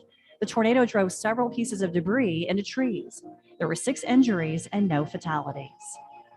Van Wert was hit by another F4 tornado 10 years later on November 10th, 2002. It occurred during the Veterans Day weekend outbreak. Tragically, this tornado caused 4 fatalities and injured 17 other people. Read about both Van Wert events at tornadotalk.com. All right, time to dive into the email inbox and let's see if we can find anything in there. Letters. We get letters. We get stacks and stacks of letters. All righty. So we got an email from Harvey Day Jr. letting us know about some of the Oh, it looks like the spotter training is going on, and some of them are not in person, but some of them, a lot of them are virtual. So he was giving us kind of a heads up on that. So check the National Weather Service sites for all of the schedules for the spotter training as we're trying to gear up for severe weather season. We also got an email from Carson Vickroy. CV from Tyler, Texas wrote, I really enjoy your weekly podcast. I found the conversation around NOAA weather radios interesting. And so this is excellent that we have Bruce on tonight. So obviously it's an important tool to keep people safe in impactful severe weather events. I was wondering what else could be done to incentivize people to get one.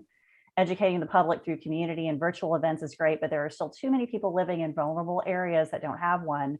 This may be a silly idea, but would there be a pathway to a tax incentive for households that own a weather radio? We hear about tax credits for beekeepers and solar power, but what about weather radios? That's a great idea, actually.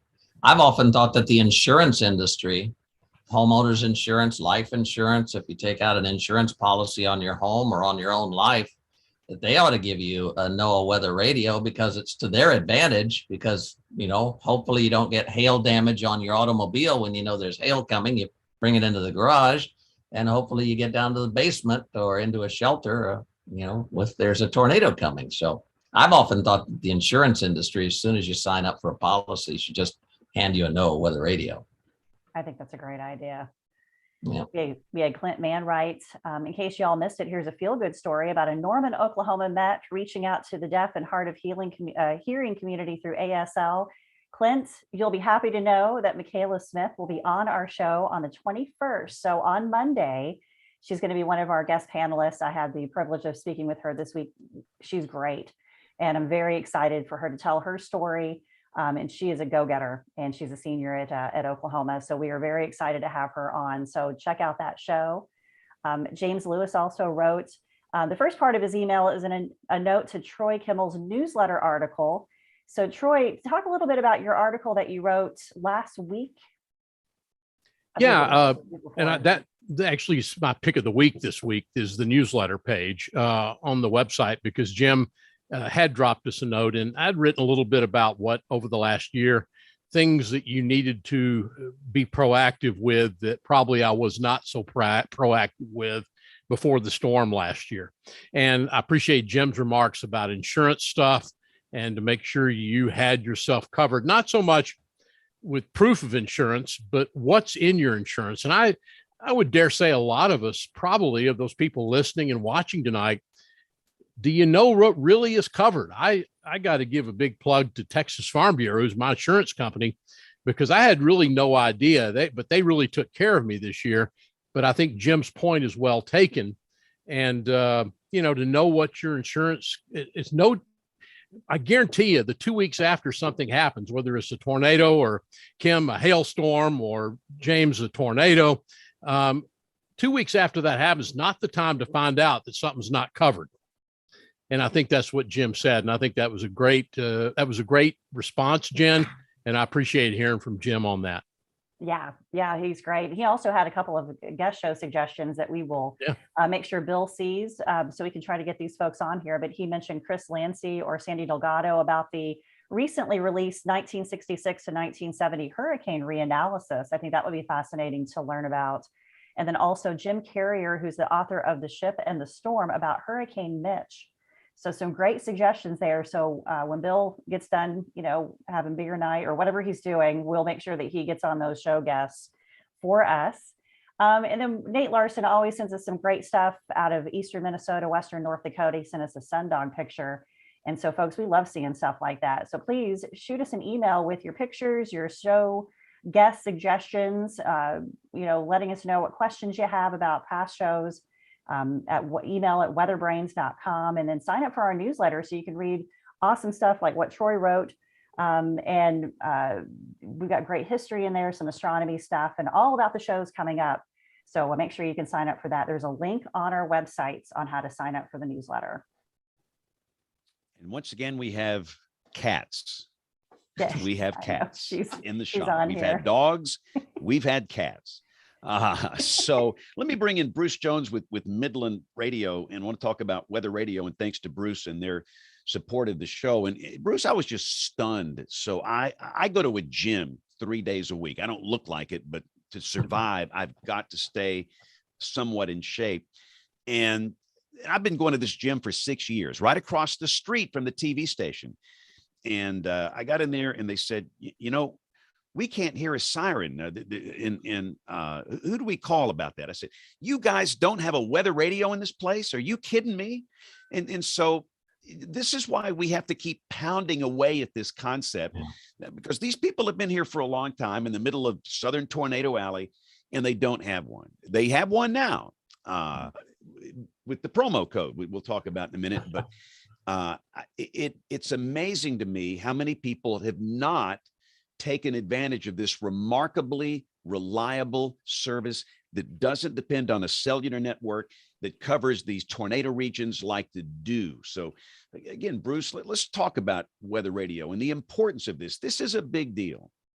It really is, James. And I'm like you. My motivation for being in this business is I never could get from the get-go when I started my career why more people didn't have these things. I just honestly thought they should be as ubiquitous as a smoke detector. And I just don't know. I don't get it. I don't get why some people still think that they need to open their windows when a tornado's coming. Where's that coming from? You know, or go to the southwest corner. I don't understand how some of this stuff just continues. Some of it misinformation and some of it maybe a lack of information. Because I know as a meteorologist, you know, you're on TV, you're talking about weather radio all the time. How could people say that they haven't heard about it? To me, it flabbergasts me. And so it keeps me motivated to keep doing this job. Try to get and again, we've had tragic loss of life in my market within the last 2 weeks from a tornado. And that's not a good way to start the year. I don't like that. And I think we've really got to be bold in continuing to promote and be advocates for NOAA Weather Radio, this marvelous service that the Weather Service offers.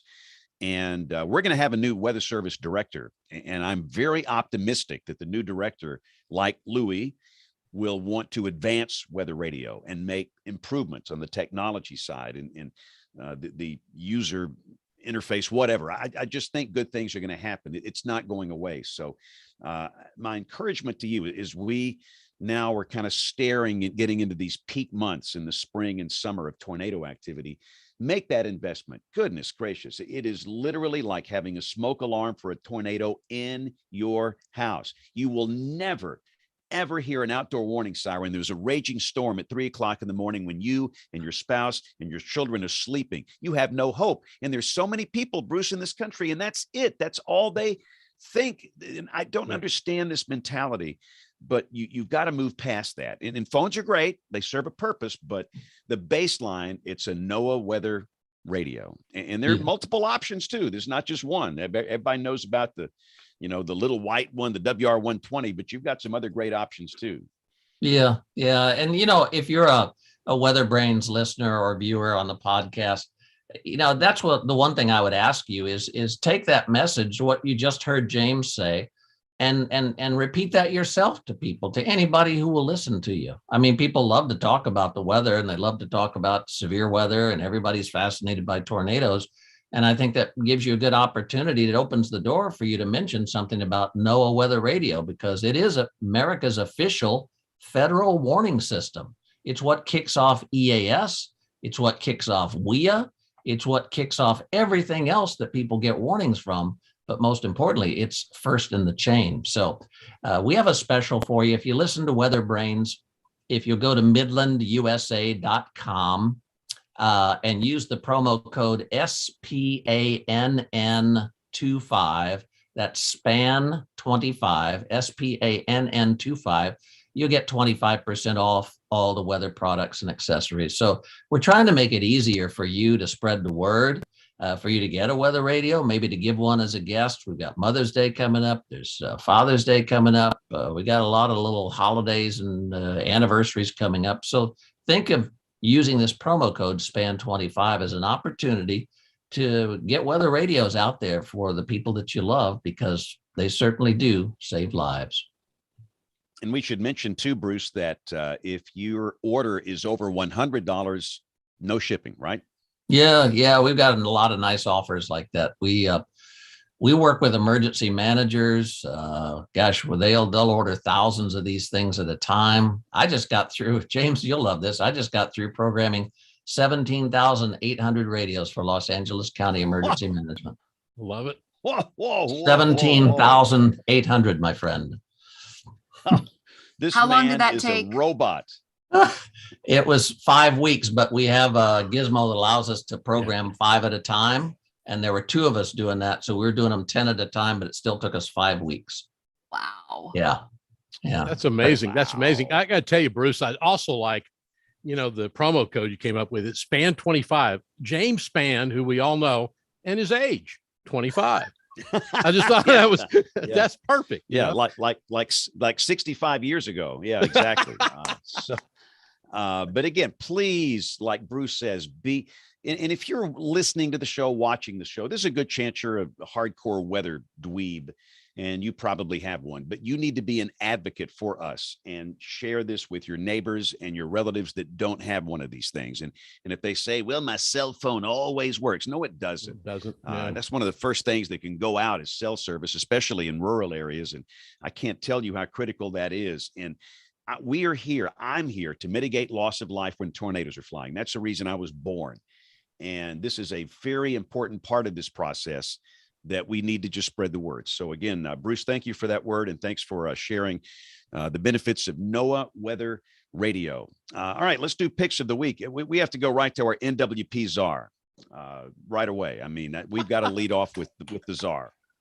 So my pick of the week is there's a scientific paper that was published, but the press on it is the most extreme rogue wave ever recorded. Was confirmed in the North Pacific. And the interesting and exciting thing to me, because when I actually looked at the height, it's not that impressively high, but it's you see 50, 60 foot seas and storms all the time, but not in an otherwise ambient ocean with just background swell. So that's what made it super weird. But the cool part was in the paper, they actually modeled it using the WaveWatch 3 code, which, by the way, is part of the UFS and on GitHub. So you can run it yourself. There you go. Awesome. And again, these picks will be on the website, weatherbrains.com. That's a fascinating piece. All right, Aubrey, before you get into a newscast here, what you got for us this week? All right, so I have a pick of the week and then I have a comment about these sirens. I just had an idea. So my pick of the week is the Mississippi State Severe Storm Symposium that is taking place. It is the first weekend in April at Mississippi State in Starkville. James Spann is going to be just one of the amazing guest speakers there. It's going to be Saturday and Sunday, the 2nd and 3rd in April. I know my flight is booked and I am very excited to go. Troy's been there before. So I don't know if Troy's going this year, but if you want to go, this is such a great conference. It brings together broadcasters and students. We have a lot of students there. Always great to talk to them and talk with them about their goals as they maybe get ready to graduate, or some are already graduating. All right, so my idea with the sirens, what if we start to get the TV stations on board about doing some PSAs about siren education, what the sirens are for and what they're not for, to just get the word out more? I'm all in. I'm all in. Because those stories, like you said, James, you went to the gym and they think that they're still going to hear the outdoor sirens. I mean, how else are we going to do it unless we start a campaign? And now is a good time of year to do it. So maybe our other meteorologists, broadcast meteorologists that are listening, maybe talk to station management. Maybe you can do a little PSA during show before a weathercast, or maybe even just do a local PSA and talk about what sirens are, what they do, what they don't do, and why you shouldn't depend on the sirens. Idea. I really think that's important. Goodness gracious, that's important. In fact, that's a reminder for me. I'm going to go talk to the news director tomorrow and allow me some extra time where I can, and I won't get cranky. I'll be very civil about it, but talk about it. Goodness, I can see in my eyes how many people have died. I know they have died. I can see their faces. I know their names, that thought they were going to hear a siren, and we've got to stop that. And we have the power to do that. So I think that's a great idea. So great idea, Aubrey. And by the way, speaking of the Mississippi State Symposium, Jenna, are you coming to this? Oh, I wish I could. I have to work. I'm on call that weekend. What do you mean? I mean, this was the tennis match. This was going to be our tennis match. Bring the Starkville, Mississippi. microphone. Bring the I don't microphone know. down. I so wish I could. I mean, Yeah. Are you sure you want to Oh. play me in tennis? and I will say, Jen sent me a photograph that was horrifying, just absolutely horrifying. I don't know if I want to play this woman. I might have to back out. So anyway, Jen, while you got the mic, let's do your pick of the week. By the way, you can see this photo. If you go back to the newsletter archives, I wrote an entire story about this photo and about me playing tennis in front of the Pampa tornado. That's all I'm going to say. So if you want to go to the newsletter archive, and you can see why James is scared now. And so anyway, my pick of the week is the local standard radars are now popping up at different WFOs. I was forwarded an email from the National Weather Service in North Platte, and they stated that following the release of our enhanced radar GIS product, many of you requested that we continue to offer a simpler product as an option to meet either restricted bandwidth or for application development needs. We received your feedback, and they developed these local standard radars, which essentially looks like the radar that was before the GIS one. And I will tell you, for what we do in radio, we have these forecast pages. I was using those old radars, but once they switched to the GIS, I could not embed those in, but because we wanted a quick look at the radar when we were looking at our forecast pages. So using something like this is actually much more helpful. So a lot of folks may use them where they have to embed them in different applications, or maybe they just, for whatever reason. So I saw it in Kansas City. So I don't know if it's rolled out everywhere, but at least they're starting to show up in places. So that's my pick of the week. It was rolled out. I got an email today from the Weather Service office here that they're doing that. So apparently it's a nationwide thing. And again, all of these links will be up on weatherbrains.com. Kim, what do you have for us this week? My pick of the week is themed to go with our sort of love and weather theme for the show. And I had the chance to preview that new Korean pop series, the Forecasting Love and Weather pop series. And my husband and I watched the first episode of that last night. And I will give it, the review of I have never seen so much hand-wringing ever in popular media over a skew T diagram. If you watch this, you will die. You will die. It goes on for probably 25 minutes of drama. There's sometimes where you watch weather things that are, movies, whatever, they're going to be bad. And sometimes it makes it more bearable when it's actually so bad that you're just like, oh, no one could ever think this is how this actually works. This tries so hard, and it gets some things like, I think they might actually be sort of faithfully representing the Korean Meteorological Office network system. Like they have different regional offices that they go to, and there's like this headquarters where people's souls go to die, and you're just like, wow, I think that might be real. But the rest of it, where they're just like, there's like this skew-T diagram of skinny cape, and there's like hail, and then there's just like everyone is shocked, that could have possibly happened, and there were very harsh consequences, and I was dying. I was like, by about halfway through the episode, I told my husband, I don't know if I can proceed. And he sat there and he just went, this is kind of cute. And I think I made him start watching it, and he made me finish watching it. If you're gonna watch it, just go in with the mindset that you are going to experience something, and just be ready for it. It sounds like maybe a bottle of vodka would be useful. Yeah. Yes. Yeah, probably a drinking game of some kind exactly. would be advisable. This is Did they outstanding. show the skew-T? So what's that? Did they show the skew-T? It is huge. It is on a mega screen in front of a very large group of people who are all studying it and going, oh, there's the signal that we missed. And I mean, they make a show of going through several different skew-tees from Really? different hours. Apparently, they get them every Like 3 hours. model generated, or were these ray-offs?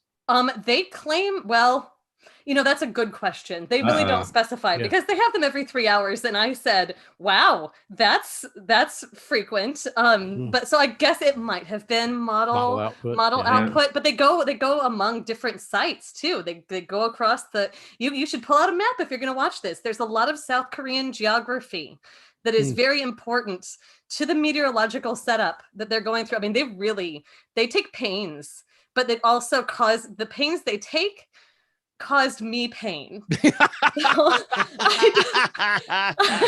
There's your show title. Yeah. Wow. Just no. Just no. It's a lot. This is too good. I'm binge watching this. Yeah, no doubt. This is on my list for tomorrow. All right, Bruce, top that. Let's see if Bruce can top that. Oh, okay. So I was reading Fujita's paper about the Bossier City F4 tornado, December 3rd, 1978. And I'd read it years ago, but I forgot this. He describes how the Whataburger out on Airline Drive in Bossier City survived. The little A-frame hamburger joints, and they survived. He was talking about the suction spots, in a multiple vortex tornado, and he said that one of these F3 that he rated F3 suction vortex went on one side of the Whataburger, and an F4 went on the other side, and the Whataburger, the little A-frame hamburger joint, it's still there. It survived almost untouched by having these things whizzing by on both sides, no more than maybe 100 yards either side of the Whataburger. What year was this, Bruce? December 3rd of 1978. It was F4. Yeah. Wow. Yeah. And the suction vortices just bypassed that Whataburger somehow. The Whataburger. Wow. Yeah. Wow. Yeah. A little bit of sign damage. Otherwise, I'm sure they were back in business the next day. Whataburger. That's the power of God there. It is. There you go. Exactly. Don't mess with it. Can't touch that. All right. No. All right, Troy, what you got for us? Well, I want to give a plug for the work Jen does and that we all do to some degree on the WeatherBrains newsletter, and all my email kickback. I don't know why it was when I sent it into y'all, but I'm gonna give the WeatherBrains newsletter website a plug and make sure everyone can subscribe to that. And again, thank you, Jim, from up north, for your comments in regard to this week's edition. All right. Well, it is getting late, which means we've got to wrap this sucker up here. But we want to thank you for taking the time to watch or listen. Some people do watch. Most of you listen. Some watch live. And typically we're on Monday nights. This is a Tuesday night special this week. But most weeks we're going to be on Monday night at 8 o'clock Eastern, 7 o'clock Central. Most people that watch, they kind of start at live.bigbrainsmedia.com. But we know that most of you do listen. So thanks to all of you. If you want to send us an email, the email address, it is email@weatherbrains.com, and all of these amazing show links, the picks of the week, show notes will be up on the website, weatherbrains.com. So on behalf of the entire WeatherBrains crew, I'm James Spann. Thanks for listening. Have a great weekend. God bless. Thanks, everybody. This was a fun one. Thanks, show. Thank you. Hey. Good night, y'all. Yeah, Bruce, thank you. Thanks, everybody. Y'all have a great Congratulations, week. We'll see y'all Neil. next Monday. Thanks. Yep. Yes, congratulations, Neil. We're proud Good of you, job, Neil. It's son. awesome. We're Thank you. proud of you.